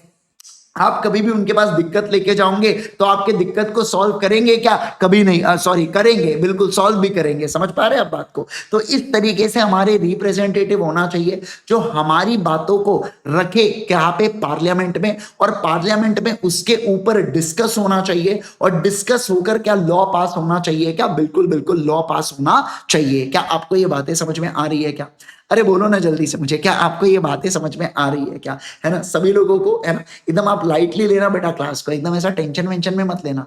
मैं भी जो जोक मारू उसको जोक को जोक की तरह लेना, नहीं तो आजकल तो इंडिया में जोक मारे तो जेल जा रहे लोग, है ना, केस हो जा रहे उनके ऊपर। ठीक है, तो जोक को जोक के नॉर्मल हंसी मजाक हल्का फुल्का, बस थोड़ा सा लाइटली पढ़ने के लिए, बाकी और कुछ नहीं। ठीक है, ओके, आइए। खैर चलो, तो मैंने क्या कहा, मैंने सर ये कहा आप लोगों के साथ कि सर जो पीपल ऑफ इंडिया होते हैं ना, ये अपने मिनिस्टर्स को चुनते हैं, ये अपने एमपीज को, एमएलएस को चुनते हैं, मेंबर ऑफ पार्लियामेंट को, मेंबर ऑफ लेजिस्लेटिव असेंबली को चुनते हैं, और ये वहां पर जाते हैं और उनके बिहाफ में क्या पास करते हैं, उनके बिहाफ में लॉज पास करते हैं, जो अल्टीमेटली लोगों को ही क्या करना पड़ता है, फॉलो करना पड़ता है। जैसे पहले के जमाने में वैट हुआ करता था, वैट हुआ करता था, अब वैट के जगह बाद में जीएसटी आया, तो जीएसटी कौन फॉलो कर रहे हैं? हम लोग फॉलो कर रहे हैं। इसको बनाया किसने? हमने, जिनको मिनिस्टर चुना है, निर्मला ताई। उन निर्मला ताई ने क्या किया, जीएसटी लॉ को पेला, मतलब पेला इन द सेंस कि जीएसटी लॉ को दिया करके, समझे आप बात को? तो आपको निर्मला ताई से मिलाऊ क्या मैं? रुको एक मिनट, निर्मला ताई आओ आओ। अच्छा, मेरे जो है ना, ये आपको मेरा बेटा यहाँ पर क्या दिख रहा है, गैलरी दिख रही है, तो गैलरी के अंदर कभी कभार हो सकता है कुछ हीरो हीरोइंस की फोटो, तो आप मुझे ये मत समझना बोले श्रद्धा कपूर का फोटो दिख रहा है, बोले सर मौज वाले दिख रहे हैं करके, है ना, पूरा रियान पराग मूवमेंट्स, नहीं बेटा समझना, वो मैंने आपके एग्जाम्पल्स के लिए लेके रखा हूं, मैंने सेव रखा हूं इसके अंदर। क्या मैं क्लास के अंदर सर्च करके उसमें, अब क्या यूट्यूब, अब समझिए गूगल पे आजकल सर्च करना बड़ा डेंजरस है भाई। मैंने मान लो दिशा पाटनी का कुछ एग्जाम्पल लेना है भाई, वो दिशा पाटनी डालू तो फिर भाई वो तो खेल हो जाए यहाँ पर, है ना, मेरा मतलब समझिए बात को, मेरे को सर्टिफिकेशन लेना पड़ेगा लोगों से यहाँ पर, है ना, कि एक काम करो करके, क्या लेक्चर चला रहे तुम, है ना, तो ऐसा नहीं है। ठीक है ना, तो मैं आपके एग्जाम्पल के लिए ही ले रहा हूं यहाँ पर। ठीक है, ये देखो, ये है हमारी निर्मला ताई, मिली इनसे। तो ये जो निर्मला ताई है बच्चों, ये है ना, ये क्या बनाती है, ये टैक्स से रिलेटेड लॉज बनाती है हमारे देश में। किससे रिलेटेड लॉ बनाती है बोलो बच्चों? टैक्स से रिलेटेड लॉज बनाती है हमारे देश में। ठीक है ना, जीएसटी थोड़ा फोटो अजब गजब सा आया, बट ठीक है, जो टैक्स से रिलेटेड, जैसे इनकम टैक्स हो गया, जीएसटी हो गया, कंपनीज एक्ट हो गया, एलएलपी एक्ट हो गया, जिसके बारे में हमको पढ़ना है अभी फाउंडेशन में, वो ये देवी बनाती है। इनसे सब डरते हैं भाई, और खासकर जो बिजनेसमैन है सबसे ज्यादा डरते हैं इनसे, है ना। सीए लोगों की दुश्मन है ये, मतलब ये अपने आप को, मतलब सॉरी, सीए लोग इनको अपना दुश्मन मानते हैं, या ये सीए को अपना दुश्मन मानती है, ऐसा मैंने कहना चाहिए एक्चुअली। ठीक है, ये खैर हमें क्या फर्क पड़ता है, अपने को क्या, अपने को सीए बनना है, पैसा कमाना है। ठीक है, आओ, तो मैं पैसा कैसे कमाएंगे, लोगों का टैक्स बचा के, सही तरीके से, गलत तरीके से नहीं भाई, इनको गलत तरीकों से चिढ़े, सही तरीकों से चिढ़ नहीं है, क्योंकि सही तरीके लॉ में ही लिखे जाते हैं। ठीक है, ओके। तो ये जो निर्मला ताई है, इनको भी इलेक्ट किया गया है लोगों के द्वारा, और इलेक्ट करने के बाद क्या हुआ, गवर्नमेंट, जिनकी सरकार फॉर्म हुई है ना, वो आपस में मिनिस्टर्स को अलग अलग एरिया डिवाइड कर देते हैं। जैसे कि अगर मैं बात करूं, नितिन गडकरी हो गया, समझ गए क्या बात को, नितिन गडकरी जी हो गए, वो रोड मिनिस्टर है, वो स्पेस टेक्नोलॉजी से रोड बनाते हैं, रोड में गड्ढे ही गड्ढे दिखते हैं बेटा, सॉरी अपना क्या बोलते हैं, तो स्पेस में गड्ढे है तो रोड में भी तो गड्ढे होंगे ही ना भाई, ऐसा थोड़ी है। तो स्पेस, उन्होंने बोला स्पेस टेक्नोलॉजी की मदद से रोड बना रहे करके, अब रोड बना रहे, स्पेस में गड्ढे होते हैं ना, हाँ सर होते हैं, हमने देखा है चांद पे गड्ढे है करके, तो उसी प्रकार से अपने रोड पे भी इसीलिए गड्ढे होते हैं, क्यों, क्योंकि स्पेस टेक्नोलॉजी है, समझे आप बात को। रोड से ज्यादा बारिश में पानी नजर आ रहा है, वहां पर मस्त बोटे चला रहे लोग उसके ऊपर, ठीक है, तो ऐसा अलग अलग चीजें होती है। खैर, तो मैं खैर अपार्ट फ्रॉम दैट मैं ये कहना चाहता हूं कि जो मिनिस्टर्स होते हैं ना, वो मिनिस्टर्स क्या करते हैं, उस एरिया से रिलेटेड, क्या कहा मैंने, बोलो, उस एरिया से रिलेटेड लॉ बनाते हैं। नितिन गडकरी जी बोले मुझे टैक्स जीएसटी से रिलेटेड लॉ बनाना है करके, क्या वो बना सकते हैं क्या? नहीं सर, वो नहीं बना सकते, इस बात का ध्यान रखना। केवल और केवल कौन बना सकते हैं? केवल और केवल निर्मला ताई बना सकती है। लेकिन सर मुझे बताइए, रोड से रिलेटेड निर्मला ताई का कहना है मुझे टैक्स बनाना है, क्या निर्मला ताई उसके ऊपर टैक्स लगा सकती है क्या? नहीं सर, नहीं लगा सकती है, केवल और केवल नितिन गडकरी जी ही इसको बना सकते हैं। क्या?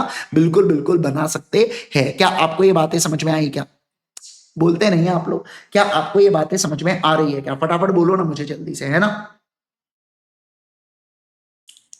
तो मैंने क्या कहा, मैंने ये कहा आप लोगों के साथ कि सर जिन मिनिस्टर्स को हम लोग सिलेक्ट करते हैं, वो मिनिस्टर क्या करते हैं, वो मिनिस्टर हमारे लिए लॉ बनाते हैं, और वो लॉ को क्या करना पड़ता है, और वो लॉ को पीपल को फॉलो करना पड़ता है। ऐसे लोग के पास ऑप्शन नहीं होते कि आज मेरा मूड नहीं हो रहा है, लॉ को फॉलो नहीं करूंगा करके, है ना। ऐसे ऑप्शन होता है क्या? नहीं सर, ऐसा ऑप्शन किसी के भी पास नहीं होता है, ठीक है। चलो ये आगे बढ़ेंगे, नेक्स्ट पॉइंट के ऊपर ध्यान देना। सर अब मुझे कोई बता सकता है क्या, क्या बताना है सर, बताओ जरा, मैं बताऊंगा आपको। Why law is made, why law is made, कोई मुझे बता सकता है वाई लॉ इज मेड, क्यों आखिर लॉ को बनाया जाता है? कोई बता सकता है इसका जवाब, why law is made? Lag आ रहा है बहुत? नहीं, कोई लैग वैग नहीं आ रहा है भाई, कुछ भी बोलता है यूट्यूब के ऊपर, मेरा भी क्लास मेरे ही सामने चालू हो रहा है, कुछ भी बोलता है, कोई लैग वैग नहीं आ रहा है। देखो भाई, कुछ भी बोलता है यूट्यूब के ऊपर, मेरा भी क्या जहर आवाज आ रही है भाई, क्या मजा आया सुरीली, है ना। आपको ऐसा लगता नहीं भाई मैं सिंगर विंगर बन सकता हूँ? तेरा तेरा तेरा सुरूर, है ना, अल्टीमेट सीए का सिंगर में, ठीक है। आइए, Arijit Singh of ultimate CA, ठीक है। आइए, डोरेमोन भी हमारे क्लास को कर रहा है भाई साहब, खतरनाक। प्रॉब्लम का सोल्यूशन निकालने के लिए to maintain discipline in the country, क्या खतरनाक है भाई, एकदम टेक्निकल लैंग्वेज में बोलते तुम लोग, है ना। तुम पैदा भी टेक्निकल लैंग्वेज में ही हुए थे क्या, है ना। चलो आओ यहाँ पर, इतना टेक्निकल कैसे बोल सकते भाई, आज तो पहला दिन है, मुझे लॉ पढ़ाना है, सीखना नहीं है आपसे। देखो law, why law is made का मतलब क्या होता है, सुनो। वाई लॉ इज मेड, सुनिए, जिनकर पटेल कह रही है सर लॉ इसलिए बनाया जाता है to break the law, law बनाते ही इसलिए ताकि लोग उसको तोड़ सके करके। नहीं भाई, ये तो एक्चुअल हो गया, ये एक्चुअल हो गया, मैं फैक्चुअल पूछ रहा हूं कि एक्चुअल में बुक्स में क्यों बनाया जाता है करके लॉ, ठीक है। आओ आओ आओ आओ, यहां पर ध्यान दो, सुनो सुनो सुनो। सर लॉ को क्यों बनाया जाता है? देखो क्या होता है, देखो एक्चुअली सोसाइटी के अंदर ना प्रॉब्लम्स होती है। क्या होती है बोलो? सोसाइटी के अंदर प्रॉब्लम होती है, तो उस प्रॉब्लम को रिमूव करने के लिए, क्या कहा मैंने, बोलो, उस प्रॉब्लम को रिमूव करने के लिए क्या बनाया जाता है? लॉ बनाया जाता है। क्या बनाया जाता है बोलो बच्चों? लॉ बनाया जाता है। समझे क्या बात को? तो मैंने क्या कहा, सर सोसाइटी में कोई ना कोई प्रॉब्लम होंगी और उस प्रॉब्लम को रिमूव करने के लिए लॉ बनाया जाता है। जैसे एग्जांपल के लिए आपको पता है इंडिया में एक मोटर व्हीकल्स एक्ट है बच्चों। क्या है बोलो? मोटर व्हीकल्स एक्ट है। अब ये मोटर व्हीकल्स एक्ट को क्यों लाया गया होगा? क्योंकि सर पहले बैलबंडी हुआ करती थी, उसके बाद धीरे धीरे बहुत सारी गाड़ी बढ़ना चालू हुई, और जैसे जैसे बहुत ज्यादा गाड़ी बढ़ना, गड्डियां बढ़ना चालू हुई ना, तो एक्सीडेंट भी बढ़ना बहुत ज्यादा चालू हो गए। अब ये एक बहुत बड़ी समस्या थी कि इतने सारे एक्सीडेंट हो रहे हैं, एक्सीडेंट को कंट्रोल कैसे करें। तो एक्सीडेंट को कंट्रोल करने के लिए इन्होंने क्या किया, मोटर व्हीकल्स एक्ट को लाया गया, जिसके थ्रू जगह जगह पर सिग्नल्स लगाए गए, सिग्नल को फॉलो करने के लिए बोला गया, जिसके तहत मामू को लाया गया। मामू का मतलब क्या होता है, अरे अपने वो पुलिस वाले यार, जो आरटीओ वाले पुलिस वाले नहीं होते क्या, है ना, उनको नागपुर में उनको मामू बोलते हैं, ठीक है ना। बाकी मुझे नहीं पता कहां पर आपके शहर में क्या बोलते हैं, मुझे कमेंट करके बताओ तो जरा, है ना। तो मामू को लाया गया कि मामू क्या करेंगे, लोगों को देखेंगे कि किसी ने सिग्नल तोड़ा तो उसको धर पकड़े, ऐसे देखो उनको क्या बोलेंगे, मान लो ये झाड़ है करके, तो झाड़ के पीछे ऐसे छुप के रहते हो, आपने सिग्नल तोड़ा तो गप्प से ऐसा बाहर आएंगे, समझे क्या बात को, गप्प से ऐसा बाहर आएंगे और आपको बोलेंगे चलो लाओ पैसे लाओ करके, चलो लाओ पैसे लाओ, मेरे जेब में रिश्वत, सॉरी चलो लाओ पैसे लाओ, तुम्हारा चालान काटेंगे करके, हम समझ रहे हैं आप बात को। तो इस तरीके से मोटर व्हीकल्स एक्ट ने सिग्नल को, मामू लोगों को, सब लोगों को क्या दिया है बच्चों, पावर दे के रखा है कि सिग्नल जंप करने वाले को आप सजा दे सकते हो, सजाए मौत नहीं दे सकते हो, सजा दे सकते हो, मतलब कि आप उनका चालान वालान फाड़ सकते हो करके, ऐसा यहां पर बेसिकली बोला गया है। क्या बोला गया है बोलो बच्चों, चालान वालान यहां पर फाड़ सकते हो करके, ऐसा यहां पर बोला गया है। क्या आपको बातें समझी क्या, बोलो ना। ओ मेरे प्यारे बच्चों, क्या आपको ये बातें समझ में आ रही है क्या, सभी लोग फटाफट जल्दी से बोलेंगे मेरे को, एवरीवन एवरीवन एवरीवन, यस।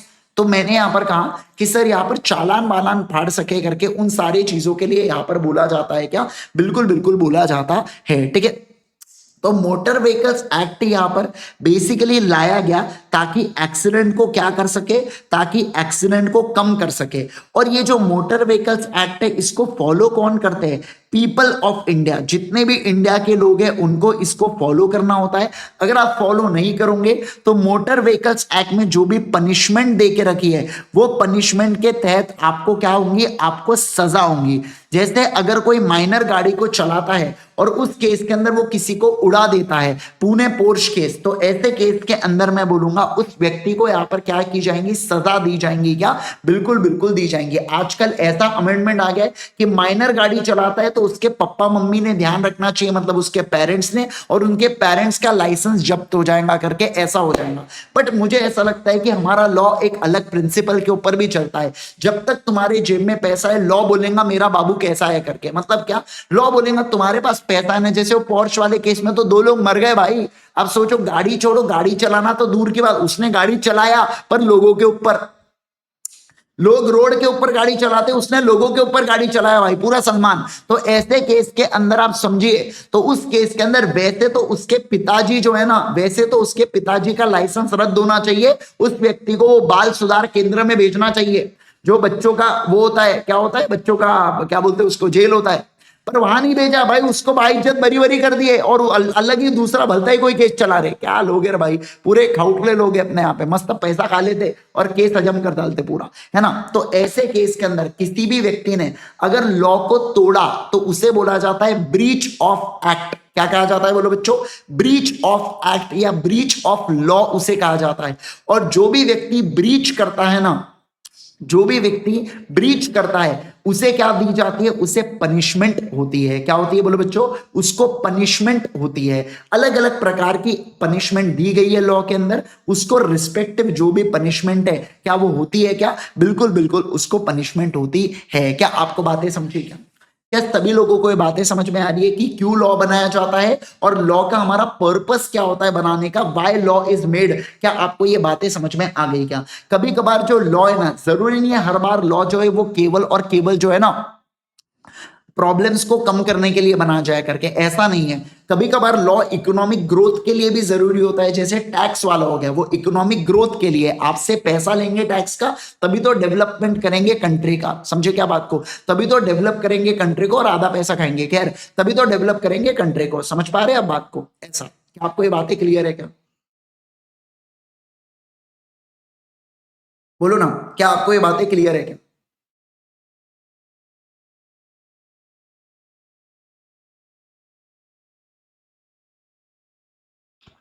चलो मैं आगे, क्या मैं आगे बढ़ू, यस ओके। चलिए आ जाओ, अब ध्यान देना है यहाँ पर दोस्तों।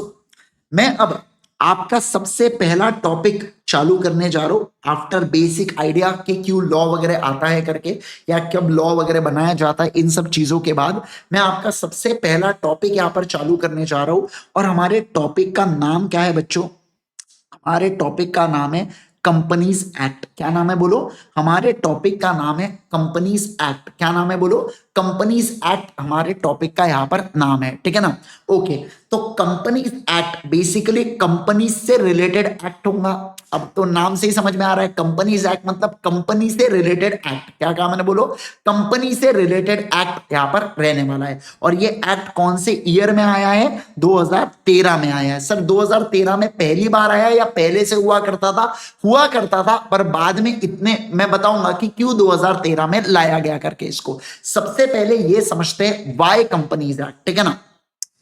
क्यों कंपनीज एक्ट को लाया गया, पहले तो ये समझते हैं। ये आपके सिलेबस के लिए जरूरी नहीं है। जब सिलेबस के लिए जरूरी वाली चीजें होंगी तो आपको ऑटोमेटिक ध्यान में आ जाएगा। मैं थोड़ा सा ज्यादा स्ट्रेस उसके ऊपर देना चालू कर दूंगा, ठीक है? ओके, सबसे पहली बात कंपनीज एक्ट को क्यों लाया गया, तो देखो पहले हम लोगों का 1947 से पहले ब्रिटिश राज हुआ करता था। 1850 वो मनुष्य सॉरी 1850 वो ईयर था बच्चों, जिसके अंदर क्या हुआ था? जिसके अंदर कंपनी का मेजरली इंडिया में आना चालू हो गया था। पहले भी एक ईस्ट इंडिया कंपनी हुआ करती थी, जिसके थ्रू ही ब्रिटिशर्स इंडिया में आए और हम पर राज किया, ठीक है ना? लेकिन उसके बाद 1850 वो ऐसा ईयर है, क्या है बोलो बच्चों? 1850 वो ऐसा ईयर है जिसके अंदर क्या हुआ? जिसके अंदर मेजरली कंपनीज आना चालू हुआ। क्या हुआ बोलो बच्चों? जिसके अंदर मेजरली वो कंपनीज आना चालू हुई, ठीक है ना? बहुत सारी इंडिया में कंपनीज आना चालू हुई। तो ब्रिटिशर्स ने सोचा अब क्योंकि इतनी ज्यादा कंपनीज इंडिया में आ रही है तो ये बहुत सारे कॉन्ट्रैक्ट्स में एंटर करेंगे, बहुत सारे लोगों के साथ डील करेंगे और इनके अलग अलग लफड़े होंगे। तो एक काम करते हैं, इन लोगों के लिए एक प्रॉपर एक्ट बना देते हैं जिसको नाम दिया गया कंपनीज एक्ट। और कब आया ये? 1850 में आया। कब आया बोलो बच्चों? सबसे पहला एक्ट जो इंडिया में आया ना कंपनीज से रिलेटेड, वो 1850 में आया। पर मुझे एक बात बताओ, कभी भी कोई जब एक्ट आता है तो क्या पहली बार में ही उसमें 100% एक्यूरेसी होती है क्या?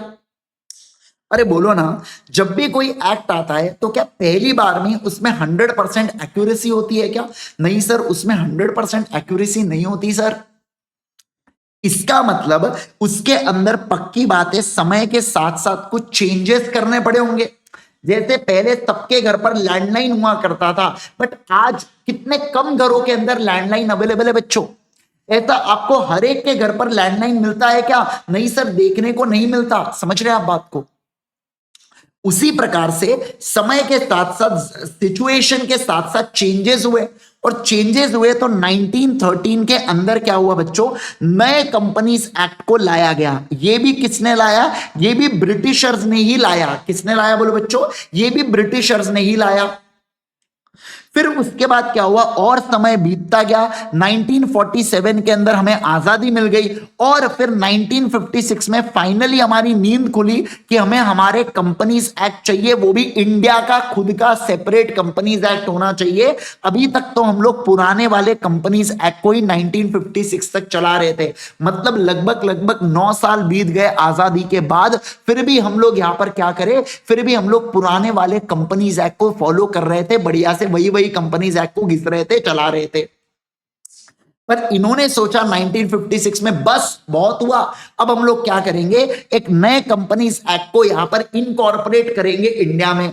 और इन्होंने क्या किया? इन्होंने बेटा जो ब्रिटिशर्स का कंपनीज एक्ट था उसमें थोड़े बहुत चेंजेस किए और 1956 में पेल दिया उसको इंडिया के अंदर। बेटा मैं आपको बताऊं क्या, मेजॉरिटी अपने जितने भी लॉज है ना इंडिया के, ये इंस्पायर्ड, वैसे देखो कॉपी शब्द का अच्छा वाला वर्जन होता है इंस्पायर्ड। वो इंस्पायर्ड है किससे? ब्रिटिशर से। एक्चुअली इंस्पायर्ड नहीं, कॉपीड है वो ब्रिटिशर से। तो क्या हुआ? 1956 के आसपास 1953 या 54 में ब्रिटिशर्स ने भी अपना नया कंपनीज एक्ट लाया था और उसके अंदर और बेटर चीजें की थी और एडवांसमेंट किया था। अब इंडिया ने कहा हम तो इतना ज्यादा ब्रिटिशर्स से इंस्पायर्ड है ना, हम भी क्या करेंगे? 1956 में नया कंपनीज एक्ट लाएंगे। और सबने बहुत मेहनत की ब्रिटिशर्स का एक्ट छापने के लिए। उन्होंने जो बनाया हमने एज इट इज उसमें ब्रिटिश के जगह इंडिया डाल दिया, यूके के जगह इंडिया पेलते गए और दनादन दनादन इंडिया में ठोकते गए कंपनीज एक्ट को। समझे क्या आप बात को? पर मैं आपको बताऊं 1947 से लेके एक बहुत मेजर चेंज हुआ था इंडिया में 1991 में। आपने पढ़ा भी होगा लिबरलाइजेशन, प्राइवेटाइजेशन, ग्लोबलाइजेशन का चेंज आया था।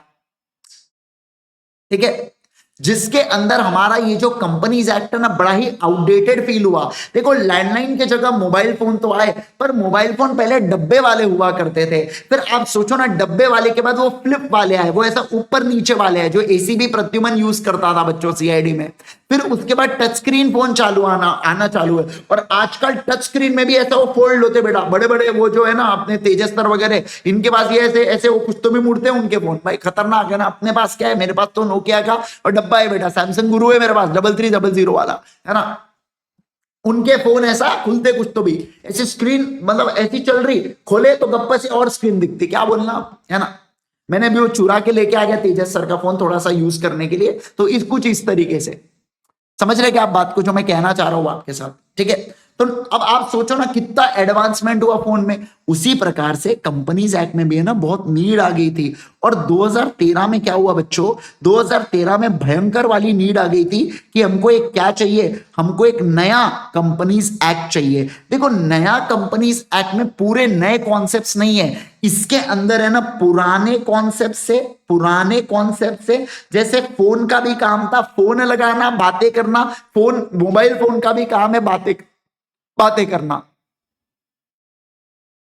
लेकिन पुराने कंसेप्ट्स और प्लस जो न्यू चेंजेस नीडेड थे ना, वो न्यू चेंजेस को लाया गया किसके अंदर, 2013 के अंदर। क्योंकि ऐसा हो गया था 1956 से, क्या कहा मैंने बोलो, 1956 से 2013 तक ऐसा हो गया था कि कंपनीज एक्ट है 400 पन्नों के और उसके जो चेंजेस है वो है 600 पन्नों के। एक एग्जांपल दिया, मतलब कि चेंजेस एक्ट से बड़े हो गए थे, क्या कहा मैंने बोलो, चेंजेस एक्ट से बड़े हो गए थे, तो इसलिए नीड आ पड़ी थी कि आपको क्या करना है, आपको यहां पर कंपनीज एक्ट को नया इनकॉर्पोरेट करने की जरूरत है और नए कंपनीज एक्ट को बढ़ाने की जरूरत है, बनाने की जरूरत है। समझ रहे हैं क्या आप बात को। तो बेसिकली कंपनीज एक्ट को इसलिए लाया गया था ताकि हम लोग रेगुलेट कर सके किसको, जो भी कंपनीज फॉर्म होती है इंडिया के अंदर, जो भी कंपनीज फॉर्म होंगी इंडिया के अंदर, हम उसके ऊपर ध्यान रख सके, हम उसको रेगुलेट का मतलब होता है कंट्रोल कर सके, वो क्या कर रहा है, वो क्या कर रही है, उन सारे चीजों के बारे में हम लोग हमारे पास जानकारी रख सके। इसके लिए हम लोगों ने क्या बनाया गया बच्चों, इसलिए हम लोगों ने यहां पर नए कंपनीज एक्ट को इनकॉर्पोरेट किया। क्या किया बोलो, नए कंपनीज एक्ट को इनकॉर्पोरेट किया। हम देखना चाहते थे, हम कंपनीज पे कंट्रोल रखना चाहते थे कि वो ऐसी नासपीटे हरकतें ना करे जो ईस्ट इंडिया कंपनी ने किया था। पता चला कंपनी धनाधन गवर्नमेंट को गुलाम बनाते गए और गवर्नमेंट अपना देश बेचते चले गए। ऐसा नहीं होना चाहिए, इसलिए कंपनीज को रेगुलेट करने के लिए भी हम लोगों ने इंडिया के अंदर क्या बना डाला, एक लॉ बना डाला। क्या बना डाला बोलो बच्चों, एक लॉ बना डाला। क्या आपको ये बातें क्लियर है क्या, बोलो ना। तो अभी हमको सर कौन सी चीजें पढ़ना है, अभी हमको पढ़ना है कंपनीज एक्ट का 2013 पढ़ना है। सर फाउंडेशन में कितने सेक्शंस को पढ़ेंगे या कितना टॉपिक पढ़ेंगे, मैं आपको बता रहा हूं, फाउंडेशन में पूरे कंपनीज एक्ट का 1% टॉपिक है आपको। इंटर में 50% है, फाइनल में 50% है, ठीक है। तो इंटर में जब अपन लॉ पढ़ेंगे, मैं ही आपको इंटर का भी लॉ पढ़ाऊंगा, तो उसके अंदर मैं आपको पढ़ाऊंगा कौन सी चीजें, 50% ऑफ कंपनीज एक्ट को। अभी बस कंपनीज एक्ट का बेसिक है आपको फाउंडेशन के अंदर, कोई बहुत भौकाल चीजें नहीं है, एकदम सिंपल चीजें है, एकदम इजी चीजें आपको देके रखी, एक बेसिक आइडिया आपको देके रखा है। तो कंपनीज एक्ट मतलब एक ऐसा लॉ है इंडिया के अंदर जो गवर्न या रेगुलेट करता है कंपनीज को कुछ एक्शन करने से, कुछ डिसीजन लेने से, और अलग अलग set of rules and regulation बनाता है कंपनी के लिए। मुझे बताइए कंपनीज एक्ट इंसानों पे एप्लीकेबल होगा क्या, नो। कंपनीज एक्ट किसके ऊपर एप्लीकेबल होगा, कंपनीज के ऊपर, उनके कामकाज के ऊपर, उनके बनाने या उनको सुनाने मतलब वाइंडिंग अप करना, बंद करना कंपनी को, उससे रिलेटेड उनके ऊपर एप्लीकेबल होता है कंपनीज एक्ट। समझ में आ रहा है क्या। ओ मेरे प्यारे प्यारे बच्चों, क्या आपको बातें समझ में आ रही है क्या, बोलो ना। समझ में आ रही है तो आप लेक्चर को लाइक नहीं कर रहे। हाँ सिर्फ बेटा 45 लोग देख रहे और 27 लाइक्स है ना, और जो रिकॉर्डेड देखने वाले हैं, क्योंकि मेजोरिटी स्टूडेंट तो रिकॉर्डेड है, क्योंकि बहुत से कॉलेज और ये सब वाले, तो आपने लाइक नहीं किया ना बेटा, घर पे आके मजाक नहीं करो, बुक्की मारूंगा मैं। हाँ झूठ नहीं कह रहा, मैं खतरनाक हूँ एकदम, मेरे पास सबके एड्रेस है, ध्यान रखना। घर पे आऊंगा, हाँ पूरा WWF, ठीक है। चलो मजाक, चलिए आइए, आओ ध्यान देना सारे लोग। क्या आपको इतनी चीजें क्लियर है? ओके चलो, अब मैं आपको बताता हूं कंपनीज एक्ट से रिलेटेड कुछ बातें आपको बताता हूं मैं आपको। देखो इंट्रोडक्शन बता रहा हूं मैं आपको कंपनीज एक्ट का, ठीक है ना, इंट्रोडक्शन बता रहा हूं मैं। अच्छा मैं आपको एक बात बताऊं कि मैंने ना यहाँ पर कौन सा एक्ट क्या बताता है उसका इंट्रोडक्शन वगैरह नहीं लिया मैंने। क्या वो एक्ट तो अपने को पढ़ना ही है यार वैसे भी, अरे यार वो तो पढ़ना ही है ना अपने को, तो मैंने इसलिए कुछ इंट्रोडक्शन वगैरह मैं आपको नहीं बता रहा कि कौन सा एक्ट क्या बातें करने वाला है करके, क्योंकि अभी मैं बताऊंगा वैसे भी आपको पल्ले तो पड़ेगा नहीं। उससे बेटर जब मैं टॉपिक आपको पढ़ाऊंगा तो आपको इजीली समझना चालू हो जाएगा। नहीं तो क्या मेरा दिन लेक्चर 1 भी निकल गया और कुछ पढ़ाना भी नहीं हुआ, है ना, तो वैसा नहीं होगा। तो एकदम क्या कर रहा हूं मैं, तो मैं सीधा यहाँ पर इसलिए टॉपिक से, नहीं तो किसी को लगेगा अरे सर आपने वो बताना तो चाहिए था कौन सा क्या बोलता है, क्या करोगे जान के, पेपर में थोड़ी पूछेंगे आपको give the summary of Indian contract act, है ना, वैसा तो भाई बोलेंगे नहीं। तो इसलिए मैं आपको केवल सीधा मैंने कंपनीज एक्ट से चालू किया, ठीक है। ओके चलो आओ दोस्तों, सुनो ना, सुन रहे हो ना आप लोग, सुन रहा है ना तू, है ना, बोलो ना, आप बोलो, आप कमेंट में बोलेंगे सुन रही हूं मैं या सुन रहा हूं मैं, ठीक है। जब मैं पूछूंगा सुन रहा है ना तू, तो आप लिखेंगे सुन रही हूं मैं या सुन रहा हूं मैं, समझे? हाँ चलिए आइए ध्यान देंगे, अभी अभी नहीं आगे से करना, ठीक है। और जब भी मैं कोई प्यारा सा गाना गा दूं तो आप बोलोगे अरिजीत ऑफ यूसीए, क्या बोलेंगे बोलो बच्चों, Arijit Singh of ultimate CA है, क्या बोलेंगे बोलो, as of ultimate CA, Arijit Singh of ultimate CA, ऐसा मेरा मोराल बूस्ट करेंगे आप लोग गाने के लिए, ठीक है। आइए, और खबरदार किसी ने मुझे टोनी कक्कर कहा तो बहुत मारूंगा मैं आपको, ठीक है। आओ चलो आइए ध्यान दीजिए, सुनो सुनो सुनो क्या कह रहा हूं मैं, थोड़ा मस्ती तो चाहिए ना यार, अपन ऑनलाइन पढ़ रहे हैं बच्चों, तो थोड़ा बहुत ऐसे क्लास के जो छोटे छोटे फन है वो अपन एंजॉय करते हुए चलेंगे। मैं एग्जांपल्स भी दूंगा, तो एग्जांपल ऐसे दूंगा जिसमें आपको मजा भी आ जाए कॉन्सेप्ट में, और दूसरा आपको कॉन्सेप्ट भी पूरा समझ में आ जाए, है ना, तो ऐसे भी एग्जांपल्स मैं आपको देते हुए चलूंगा। आइए दोस्तों, सबसे पहला पॉइंट देखो क्या कह रहा है, कंपनीज एक्ट के अंदर 470 सेक्शन है और 7 शेड्यूल है, जहर, और इसको डिवाइड किया है 29 चैप्टर्स के अंदर, कतई जहर। देखो क्या कह रहा है ये सर, देखो मुझे एक बात बताइए, अगर आप कोई एक्ट बना रहे हो और एक्ट को आप क्या किए बेटा, दर दर दर दर दर दर दर दर लिखते हुए चले गए, तो क्या आपको बाद में पढ़ने में उसको मजा आएगा क्या? मान लो मैं आपको कोई किताब दे रहा हूं, किताब में ना पेज नंबर है, ना इंडेक्स है, ना चैप्टर नंबर है, कुछ नहीं लिखा है, कोरा पन्ना, और उसके ऊपर पूरी लाइनें बकाबक बकाबक लिख लिख के पेल दिया मैंने आपको। मुझे एक बात बताइए, क्या आपको किताब पढ़ने में मजा आएगा क्या? आप बोलोगे सर ये क्या दे दिया उठा के, ये तो रद्दी दे दिया आपने, ये क्या दे दिया सर, हमें नहीं पढ़ना इससे, हमें चाहिए प्रॉपरली स्ट्रक्चर्ड किताब। तो अब आप सोच के देखिए, जब एक्ट बनाया जाएगा और इस एक्ट का रेफरेंस हम लोग बाद में लेंगे, तो आपको लगता नहीं क्या कि एक्ट को भी बहुत ही स्ट्रक्चर्ड तरीके से क्या होना चाहिए, स्ट्रक्चर्ड तरीके से यहां पर बना के देना चाहिए करके, है ना। तो इनका क्या कह रहे हैं, ये कह रहे हैं कि सर एक्ट को भी आपने क्या करना है, एक्ट को भी आपने स्ट्रक्चर तरीके से बनाना चाहिए। तो एक्ट को जब बनाया जाता है ना, तो उसको अलग अलग सेक्शंस में डिवाइड किया जाता है। क्या कहा मैंने, बोलो, एक्ट को अलग अलग सेक्शंस में डिवाइड किया जाता है। इसके साथ साथ एक्ट में अलग अलग शेड्यूल्स होते हैं जिसके अंदर फॉर्मेटिंग या कुछ एक्स्ट्रा बातें लिखी होती है। फिर इस सेक्शन को बाद में सब सेक्शन के अंदर और डिवाइड किया जाता है, और सब सेक्शन को उसके अंदर क्लॉजेस के अंदर डिवाइड किया जाता है। कभी कभार ऐसा भी होता है कि डायरेक्टली सेक्शन के बाद क्लॉजेस आ जाते हैं करके, ऐसा भी होता है। पर जनरली जो है ना, इस तरीके से क्या किया जाता है, इस तरीके से एक्ट को बहुत ही ब्यूटीफुल स्ट्रक्चर दिया जाता है। क्योंकि कल चल के अगर एक्ट में किसी प्रोविजन से रिलेटेड, मतलब जो लॉ कहा जा रहा है, जो लॉ की बात हो रही है, उससे रिलेटेड अगर मान लो झगड़ा होता है ना, तो झगड़ा बोलते वक्त वकील जब मैं मान लो मैं अगर वकील, आज तो मैंने, है ना, मान लो अभी काला कोट पहन लिया मैंने और अंदर सफेद है, तो मैं यहां पर कह रहा हूं माय लॉर्ड, है ना, मैं आपको थोड़ा सा ज्यादा खतरनाक वाला फील दे दूंगा मैं आपको, 1 मिनट रुको, पिज्जा रे बाबा, हाँ मिल गया, रुको रुको रुको, देखो सुनो सुनो सुनो, ध्यान दो यहाँ पर, order order silence in the court please, है ना। मान लीजिए बेटा यहाँ पर एक कोर्ट ऑफ लॉ है यहाँ पर, ठीक है ना, मैं इधर खड़ा हूं यहाँ पर, मैं कह रहा हूं माय लॉर्ड, मेरा जो मुवक्किल है ना ये बिल्कुल बेकसूर है करके, तो यहाँ पर मान लीजिए जो जज है वो कह रहा है आप कैसे कह सकते हो कि ये बेकसूर है करके, तो मैं कह रहा हूं माय लॉर्ड दीजिए सेक्शन नंबर 4 है ना, ये बातें करता है। मान लो अगर सेक्शन नंबर 4 नहीं दिया होता, है ना, कुछ सेक्शन सबसेक्शन शेड्यूल क्रॉस कुछ नहीं होता, तो मैं क्या बोल रहा हूं, माय लॉर्ड ये पकड़ो किताबें और इसको पूरे पन्ने को घुमाओ और वहां पर चले जाओ 3871 लाइन के ऊपर, और वहां पर आप पाओगे कि ये यहां पर चीजें मेंशन्ड है। कितना गंदा लग रहा है, आप सोच के देखो ना, कितना मतलब आपको लगता नहीं क्या जज साहब बेटा उठ जाएंगे चेयर से और इसी हथौड़ी से ही मारेंगे मेरे को। तो ऐसे केस के अंदर इनका क्या कहना है, इनका कहना है सर सुनो ना, एक्ट को है ना एकदम प्यारे तरीके से आप इसको डिवाइड कर दो सेक्शंस के अंदर, फिर अगर सेक्शंस में भी बहुत सारी बातें आ रही है ना तो उसको और डिवाइड कर दो क्लॉजेस के अंदर और शेड्यूल्स के अंदर। और फिर इन्होंने क्या किया, इसको जितने भी शेड्यूल्स और क्लॉजेस है ना इन सारे चीजों को 29 चैप्टर्स में डिवाइड किया। क्या किया बोलो बच्चों, 29 चैप्टर्स में डिवाइड किया।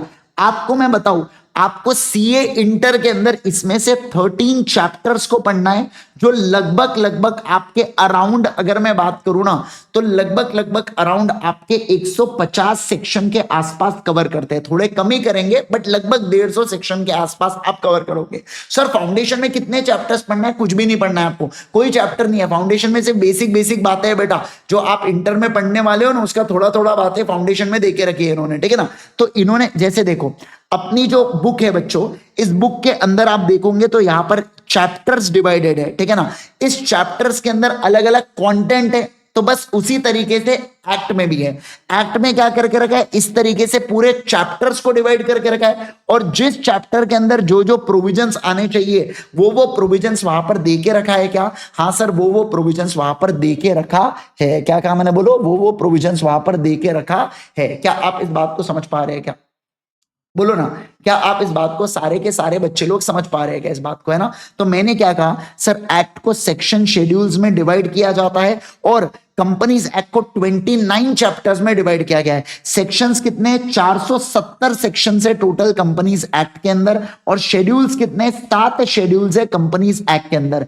जो 470 सेक्शन और 7 शेड्यूल्स को पूरे इन सारी चीजों को डिवाइड किया है इन्होंने कितने चैप्टर्स के अंदर, 29 चैप्टर्स के अंदर। कितने चैप्टर्स के अंदर, 29 चैप्टर्स के अंदर। कितने चैप्टर्स के अंदर, 29 चैप्टर्स के अंदर इन्होंने डिवाइड किया है। क्या आपको बातें समझी क्या, ओ मेरे प्यारे बच्चों, क्या आपको बातें समझी क्या, बोलो ना, है ना। Yes sir. तो देखो कंपनीज एक्ट के अंदर कितनी बातें हैं, 470 सेक्शन है और 7 शेड्यूल है। क्या है बोलो बच्चों, और 7 शेड्यूल है, और साथ में इसको डिवाइड किया गया है 29 चैप्टर्स के अंदर, ठीक है। कंपनीज एक्ट का एम क्या है, आप ये देख लो सर, इसका एम है to improve corporate governance. Sir corporate governance का मतलब होता है लॉ को फॉलो करना। गवर्नेंस का मतलब क्या होता है, लॉ को फॉलो करना, लॉ को फॉलो करना, ठीक है ना। ये कॉर्पोरेट गवर्नेंस होता है। अब सुनो सर, इंप्रूव कॉर्पोरेट गवर्नेंस मतलब जो इनका कहना है कि सर जितनी भी कंपनीज है वो बराबर से लॉ को फॉलो करे, ये हमारा ऑब्जेक्टिव है कंपनीज एक्ट 2013 का। मतलब हम चीजों को इतने आसान और इतने क्लियर भाषा में बताना चाहते हैं ना कि ज्यादा से ज्यादा कंपनी क्या करे, ज्यादा से ज्यादा कंपनी लॉ को फॉलो करे। क्या करे बोलो बच्चों, लॉ को फॉलो करे, ऐसा हम लोग चाहते हैं। तो इन दूसरा सिंप्लीफाई रेगुलेशन। सिंप्लीफाई रेगुलेशन का मतलब होता है लॉ को आसान कर देना। कंपनीज एक्ट 2013 में फालतू की आउटडेटेड इंफॉर्मेशन लिखा था, आड़ा टेढ़ा बातें लिखी थी, पर उन्होंने क्या किया 2013 के अंदर इन सारे रेगुलेशंस को सिंप्लीफाई कर दिया, आसान कर दिया आम जनता के लिए, पीपल के लिए। इसके क्या ये दो चीजें क्लियर है, इंप्रूव कॉर्पोरेट गवर्नेंस, दूसरा सिंप्लीफाई रेगुलेशन। तीसरा देखो, strengthen the interest of minority investors. क्या बोला यहां पर, strengthen the interest of minority investors. जैसे देखो मान लीजिए बच्चों एक कंपनी है, ठीक है ना, एक कंपनी है, जैसे अगर मैं रिलायंस इंडस्ट्रीज लिमिटेड के बारे में बात करूं तो इसका 51% जो है ना बच्चों, ये अंबानी परिवार के पास है। किसके पास है, मुकेश अंबानी एंड फैमिली के पास है। अब इसका जो बचा हुआ 49% है, इसमें रिटेल इन्वेस्टर आते हैं, इसमें फॉरेन इंस्टीट्यूशनल इन्वेस्टर्स आते हैं, इसमें डोमेस्टिक इन्वेस्टर्स आते हैं, कंपनीज आती है, और ये सारे लोग बचे हुए 49% में आते हैं। अब मुझे एक बात बताइए, अगर कोई डिसीजन लेना है कंपनी के अंदर तो डिसीजन तो सर मेजॉरिटी से लिया जाता है। मतलब आपको लगता नहीं क्या, कोई अगर डिसीजन लेना है तो अंबानी परिवार अपने आप में सक्षम है डिसीजन लेने के लिए। मैंने क्या कहा? अंबानी परिवार अपने आप में सक्षम है डिसीजन लेने के लिए, पर लॉ उनके ऊपर रिस्ट्रिक्शन डालता है कि ये जो छोटे इन्वेस्टर्स है ना, 49% वाले जिनके पास इतनी पावर नहीं है ना, आप इनके साथ गलत नहीं करने देंगे। कंपनी लॉ कहता है गलत नहीं होने देंगे, मतलब ये माइनॉरिटी इन्वेस्टर्स कहलाए गए बच्चों, ठीक है। तो मेजॉरिटी पावर जिनके पास होती है वो मेजॉरिटी इन्वेस्टर होते हैं, उनके अलावा जितने भी लोग हैं वो माइनॉरिटी इन्वेस्टर्स होते हैं। तो माइनॉरिटी इन्वेस्टर्स के साथ कुछ गलत नहीं होना चाहिए, तो इसलिए उनके इंटरेस्ट को हम लोग बढ़ावा, स्ट्रेंथन मतलब पावर देते हैं, उनके इंटरेस्ट को हम लोग इज्जत देते हैं उनको कि उनके साथ कुछ गलत ना हो जाए, जबरदस्ती वो लोग निपट ना जाए करके, निपट ना जाए मतलब उनका नुकसान ना हो जाए करके, ऐसा यहां पर बोला जा रहा है। समझ में आया क्या? ओ मेरे प्यारे बच्चों, समझ में आया क्या आपको बातें? बोलो बोलो बोलो, क्या आपको ये बातें क्लियर है? सभी बच्चों को क्लियर है? ओके, अगला देखो, अगला देखिए क्या। And for the first time legislates the role of whistle blower and the provisions relating to the class action suit. अब देखो, इनका कहना है कि कंपनीज एक्ट में पहली बार इन्होंने डाला है क्या? विसल ब्लोअर के बारे में। क्या डाला है बोलो बच्चों? विसल ब्लोअर के बारे में और class action suit. Sir whistle blower क्या होता है? जो सीटी बजाता है करके चपरी लोग। नहीं बेटा, विसल ब्लोअर का मतलब होता है यहां पर, समझना, देखो कंपनी के अंदर कुछ गलत चल रहा है, जैसे फॉर एग्जांपल मान लो रिलायंस इंडस्ट्रीज के अंदर क्या होता है, एग्जांपल के लिए, ठीक है ना, एग्जांपल रिलायंस इंडस्ट्रीज के अंदर क्या होता है बच्चों की, मान लीजिए एम्प्लॉयज के लिए खाना बुलाया जाता है, ऐसा बोला जा रहा है कि खाना एम्प्लॉयज के लिए आ रहा है, पर अकेला अनंत अंबानी बेटा पूरा दबा जा रहा है, पूरा के पूरा वो अकेला खा जा रहा है। मतलब जो पर्सनल एक्सपेंसेस होने चाहिए अंबानी परिवार के, वो आप क्या कर रहे हो, कंपनी के बुक्स ऑफ अकाउंट्स में शो कर रहे हो। ये तो गलत बात है। तो किसी एम्प्लॉय को इस फ्रॉड के बारे में पता चल गया और वो क्या करता है, वो गवर्नमेंट को इस फ्रॉड के बारे में इंफॉर्म कर देता है, तो उस व्यक्ति को विसल ब्लोअर बोला जाता है। मतलब कंपनी के अंदर अगर कुछ गलत चल रहा है और वो उस स्कैम को उस स्कैम को क्या करता है, एक्सपोज क्या करता है बोलो बच्चों, एक्सपोज करता है। तो इस सिचुएशन के अंदर मैं क्या बोलूंगा, मैं बोलूंगा सर कि इसे विसल ब्लोअर बोला जाता है। और अब मुझे बताइए, जिस व्यक्ति ने कंप्लेंट किया है बेटा, उसके ऊपर क्या करेंगे, उसको फेंक देंगे क्या रिलायंस की बिल्डिंग से, चल कूद जा बोले यहां पर, एक काम कर उसको मार डालो, मर्डर कर दो, निकाल दो कंपनी से, ऐसा होना चाहिए क्या? नहीं सर, उसको प्रोटेक्ट करना चाहिए। तो उसको प्रोटेक्ट करने के लिए विसल ब्लोअर के यहां पर प्रोविजंस आए हैं बच्चों कंपनीज एक्ट के अंदर। किसके अंदर बोलो जल्दी से? कंपनीज एक्ट के अंदर। किसके अंदर बोलो जल्दी से? कंपनीज एक्ट के अंदर। क्या आपको बातें समझी? ओ मेरे प्यारे, ओ मेरे गोलू, बताओ ना गोलू, क्या आपको बातें समझ में आई क्या? क्या ये बातें आपको एकदम क्लियर है, मजेदार है क्या? बोलो ना, क्या सभी लोगों को ये topic absolutely fantastic clear? Okay, अब आखिरी चीज यहां पर आ रही है, फिर अपना क्लास यहां पर समाप्त कर दूंगा मैं, और वो है अपना क्लास एक्शन सूट। अब ये क्लास एक्शन सूट का मतलब क्या होता है? देखो सर, कंपनी के अंदर ना अलग अलग लोग होते हैं, प्रेफरेंस शेयर होल्डर होता है, फिर इसके अलावा इक्विटी शेयर होल्डर होते हैं, ऐसे अलग अलग लोग होते हैं कंपनी के अंदर। तो अब क्या हुआ, मान लो इक्विटी शेयर होल्डर के पास वोटिंग पावर होता है बच्चों। अब इन्होंने क्या किया, इन्होंने कुछ ऐसा डिसीजन लिया जो किसको अफेक्ट कर रहा है, जो प्रेफरेंस शेयर वालों को अफेक्ट करने वाला है। तो प्रेफरेंस शेयर होल्डर्स, अब आप सोचो कंपनी के अंदर मान लो 1 लाख प्रेफरेंस शेयर होल्डर्स है, तो क्या वो 1 लाख लोग 1 लाख केसेस करेंगे या सब 1 लाख मिलके एक ही केस करेंगे कंपनी के अगेंस्ट? सर सब 1 लाख मिलके ना एक ही केस करेंगे कंपनी के अगेंस्ट। मतलब क्लास प्रेफरेंस शेयर होल्डर ये क्लास है और उन्होंने एक्शन लिया है सूट के द्वारा। क्या किया है बोलो बच्चों? उन्होंने एक्शन लिया है सूट के द्वारा, ऐसा इसका मतलब यहां पर बोला गया है। तो सारे क्लास वाले मिलके, मतलब सारे के सारे मिलके एक ही केस करेंगे, उसे बोला जाता है क्लास एक्शन सूट, जिसके बारे में अगेन किसने नॉलेज दिया है? कंपनीज एक्ट 2013 ने यहां पर नॉलेज दिया है। किसने नॉलेज दिया बोलो बच्चों? कंपनीज एक्ट 2013 ने यहां पर नॉलेज दिया है। क्या आपको बात समझी क्या? अरे बोलो ना, क्या आपको बात समझे क्या? सर ये याद रखना है क्या? कुछ याद रखने की जरूरत नहीं है, ये सिर्फ सब्जेक्ट का इंट्रोडक्शन है। जो भी इंपॉर्टेंट टॉपिक्स है वो आपके कल से चालू होने वाले हैं। पर क्या आपको ये बेसिक आइडिया समझ में आ रहा है क्या सभी लोगों को? है ना?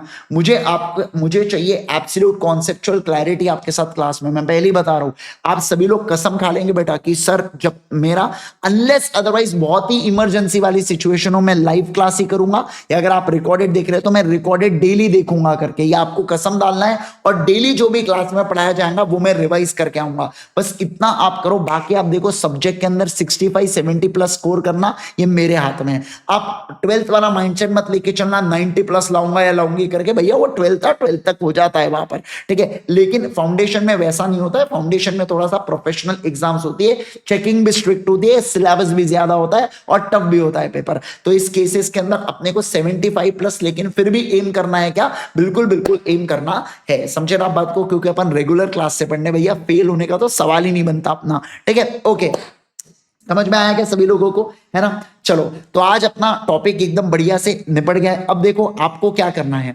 अभी मेरा क्लास यहाँ पर एंड हो जाएगा बच्चों, ठीक है ना? क्लास एंड हो जाएगा तो आपके ये चैट लाइव चैट है ना, वो ऑफ होके कमेंट सेक्शन ओपन हो जाएगा।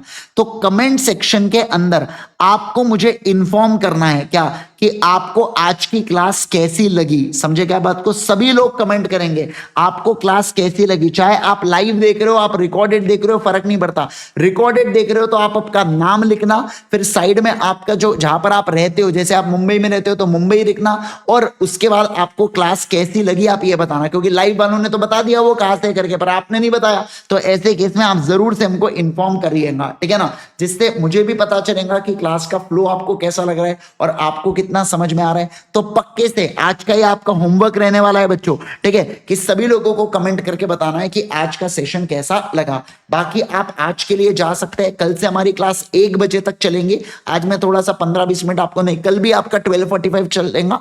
फिर परसों के दिन आपकी जो क्लास है वो 1 बजे तक चलेंगी, और फिर धीरे धीरे इस तरीके से अपन टाइमिंग को रखेंगे अपना, ठीक है ना? Yes, got it everyone? क्या आपको बातें क्लियर है सभी लोगों को? Right, thank you so much once again. अब मैं आपको उन बच्चों को बता दूं जिन्होंने क्लास को एनरोल नहीं किया है, उनको ये क्लास एकदम मजेदार लगी है, तो मैं आपको बता दूं इसी तरीके से हमारी पूरी बैच होने वाली है जो हम लोग कंडक्ट करेंगे हमारे ऐप के ऊपर। मेरा ऐप कौन सा है देख लो।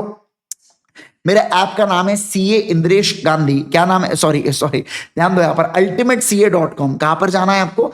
ultimatecA.com के ऊपर आपको जाना है।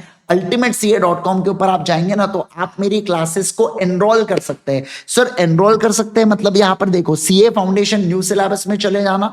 जैसे ही आप जाएंगे तो देखो यहां पर आपको देखेगा CA foundation new syllabus law by Indresh Gandhi. ध्यान से देखना, ऑल सब्जेक्ट्स लॉ बाय। कुछ बच्चे क्या करते हैं, एक आधा सब्जेक्ट में एनरोल करेंगे और गड़बड़ हो जाती है उनसे, तो ध्यान से देखना लॉ बाय इंद्रेश गांधी वहां पर लिखा होता है, ठीक है। ऐसे अलग अलग ऑप्शन होंगे, तो यहां पर आपको जाना है एनरोल नाउ के ऊपर। एनरोल नाउ पे जाने के बाद आप क्या करेंगे बच्चों, फिर आप यहां पर प्रोसीड करेंगे तो आपको चीजें मिल जाएंगी। देखो यहां पर लाइव क्लास है, लाइव क्लास आप सिलेक्ट कर लेना आपका अटेम्प्ट कौन सा है। और इसके अलावा रिकॉर्डेड क्लास है, रिकॉर्डेड क्लास के अंदर आपको 2 ऑप्शन मिलेंगे। एक जो बैच अभी 5 अगस्त से यानी आज से चालू हुई है, मैं सुबह पढ़ाऊंगा, शाम तक रिकॉर्डिंग अपलोड होंगी, वो वाली बैच है। और दूसरा है प्री रिकॉर्डेड लेक्चर्स, मतलब जो मेरे पुरानी बैच है ना, वो पूरी पुरानी बैच आपको मिल जाएंगी। अब देखो यहां पर अलग अलग प्लान होते हैं। बेस्ट प्लान होता है सिल्वर, क्योंकि इसके अंदर रेगुलर बैच ये जो नई चल रही है वो मिलती है। जो मेरी पुरानी बैच कंप्लीट हो गई है उसका एक्सेस मिलता है, और मेरे फास्ट ट्रैक बैच का भी एक्सेस मिलता है आपको। किसके अंदर? प्लैटिनम बैच के अंदर। ऐड टू कार्ट करके यहाँ पे आप आगे प्रोसीड कर सकते हैं। सर मुझे ना सिर्फ लॉ पढ़ना है आपसे, मैं सिर्फ लॉ का सब्सक्रिप्शन भी ले सकता हूँ क्या? भाई बिल्कुल ले सकता है। आप इसी तरीके से चले जाओ सीए फाउंडेशन में, फिर बिजनेस लॉज आईजी में चले जाना। आईजी मतलब आईजी सर इंद्रेश गांधी, और यहां पर देखो आपको एग्जाम ओरिएंटेड और रेगुलर बैच का ऑप्शन मिल जाएगा, और आप अकॉर्डिंगली यहां पर क्या कर सकते हो बच्चों, आप यहां पर एनरोल कर सकते हो। समझे क्या आप बात को? क्या आपको ये बातें समझ में आ रही है? क्या आप फटाफट जल्दी से बताएंगे मुझे? Got it everyone? यस। तो बेटा इन दोनों की लिंक आपको इस वीडियो के कमेंट सेक्शन में मिल जाएंगी। तो और जो लेक्चर ट्रैकर की लिंक है वो भी इस वीडियो के डिस्क्रिप्शन देखो कमेंट सेक्शन मत चेक करना, डिस्क्रिप्शन, ये देखो यहाँ पर अल्टीमेट सीए के ऊपर मोर का ऑप्शन आता है, वहां पर क्लिक करेंगे ना, यहाँ पर देखो लेक्चर ट्रैकर के लिंक मैंने देके रखा हूं, वो जो लेक्चर ट्रैकर की लिंक है उसकी मदद से आप यहाँ पर नोट्स और सारी चीजों को एक्सेस कर पाएंगे बच्चों। ठीक है, चलिए guys, thank you so much once again everyone, bye bye everyone, take care everyone मित्रों, है ना। जरूर से मुझे कमेंट करके एक बार ये क्लास अभी मैं एंड कर रहा हूं उसके बाद बताना कि आपको ये लेक्चर कैसा लगा। Thank you so much, bye bye, take care.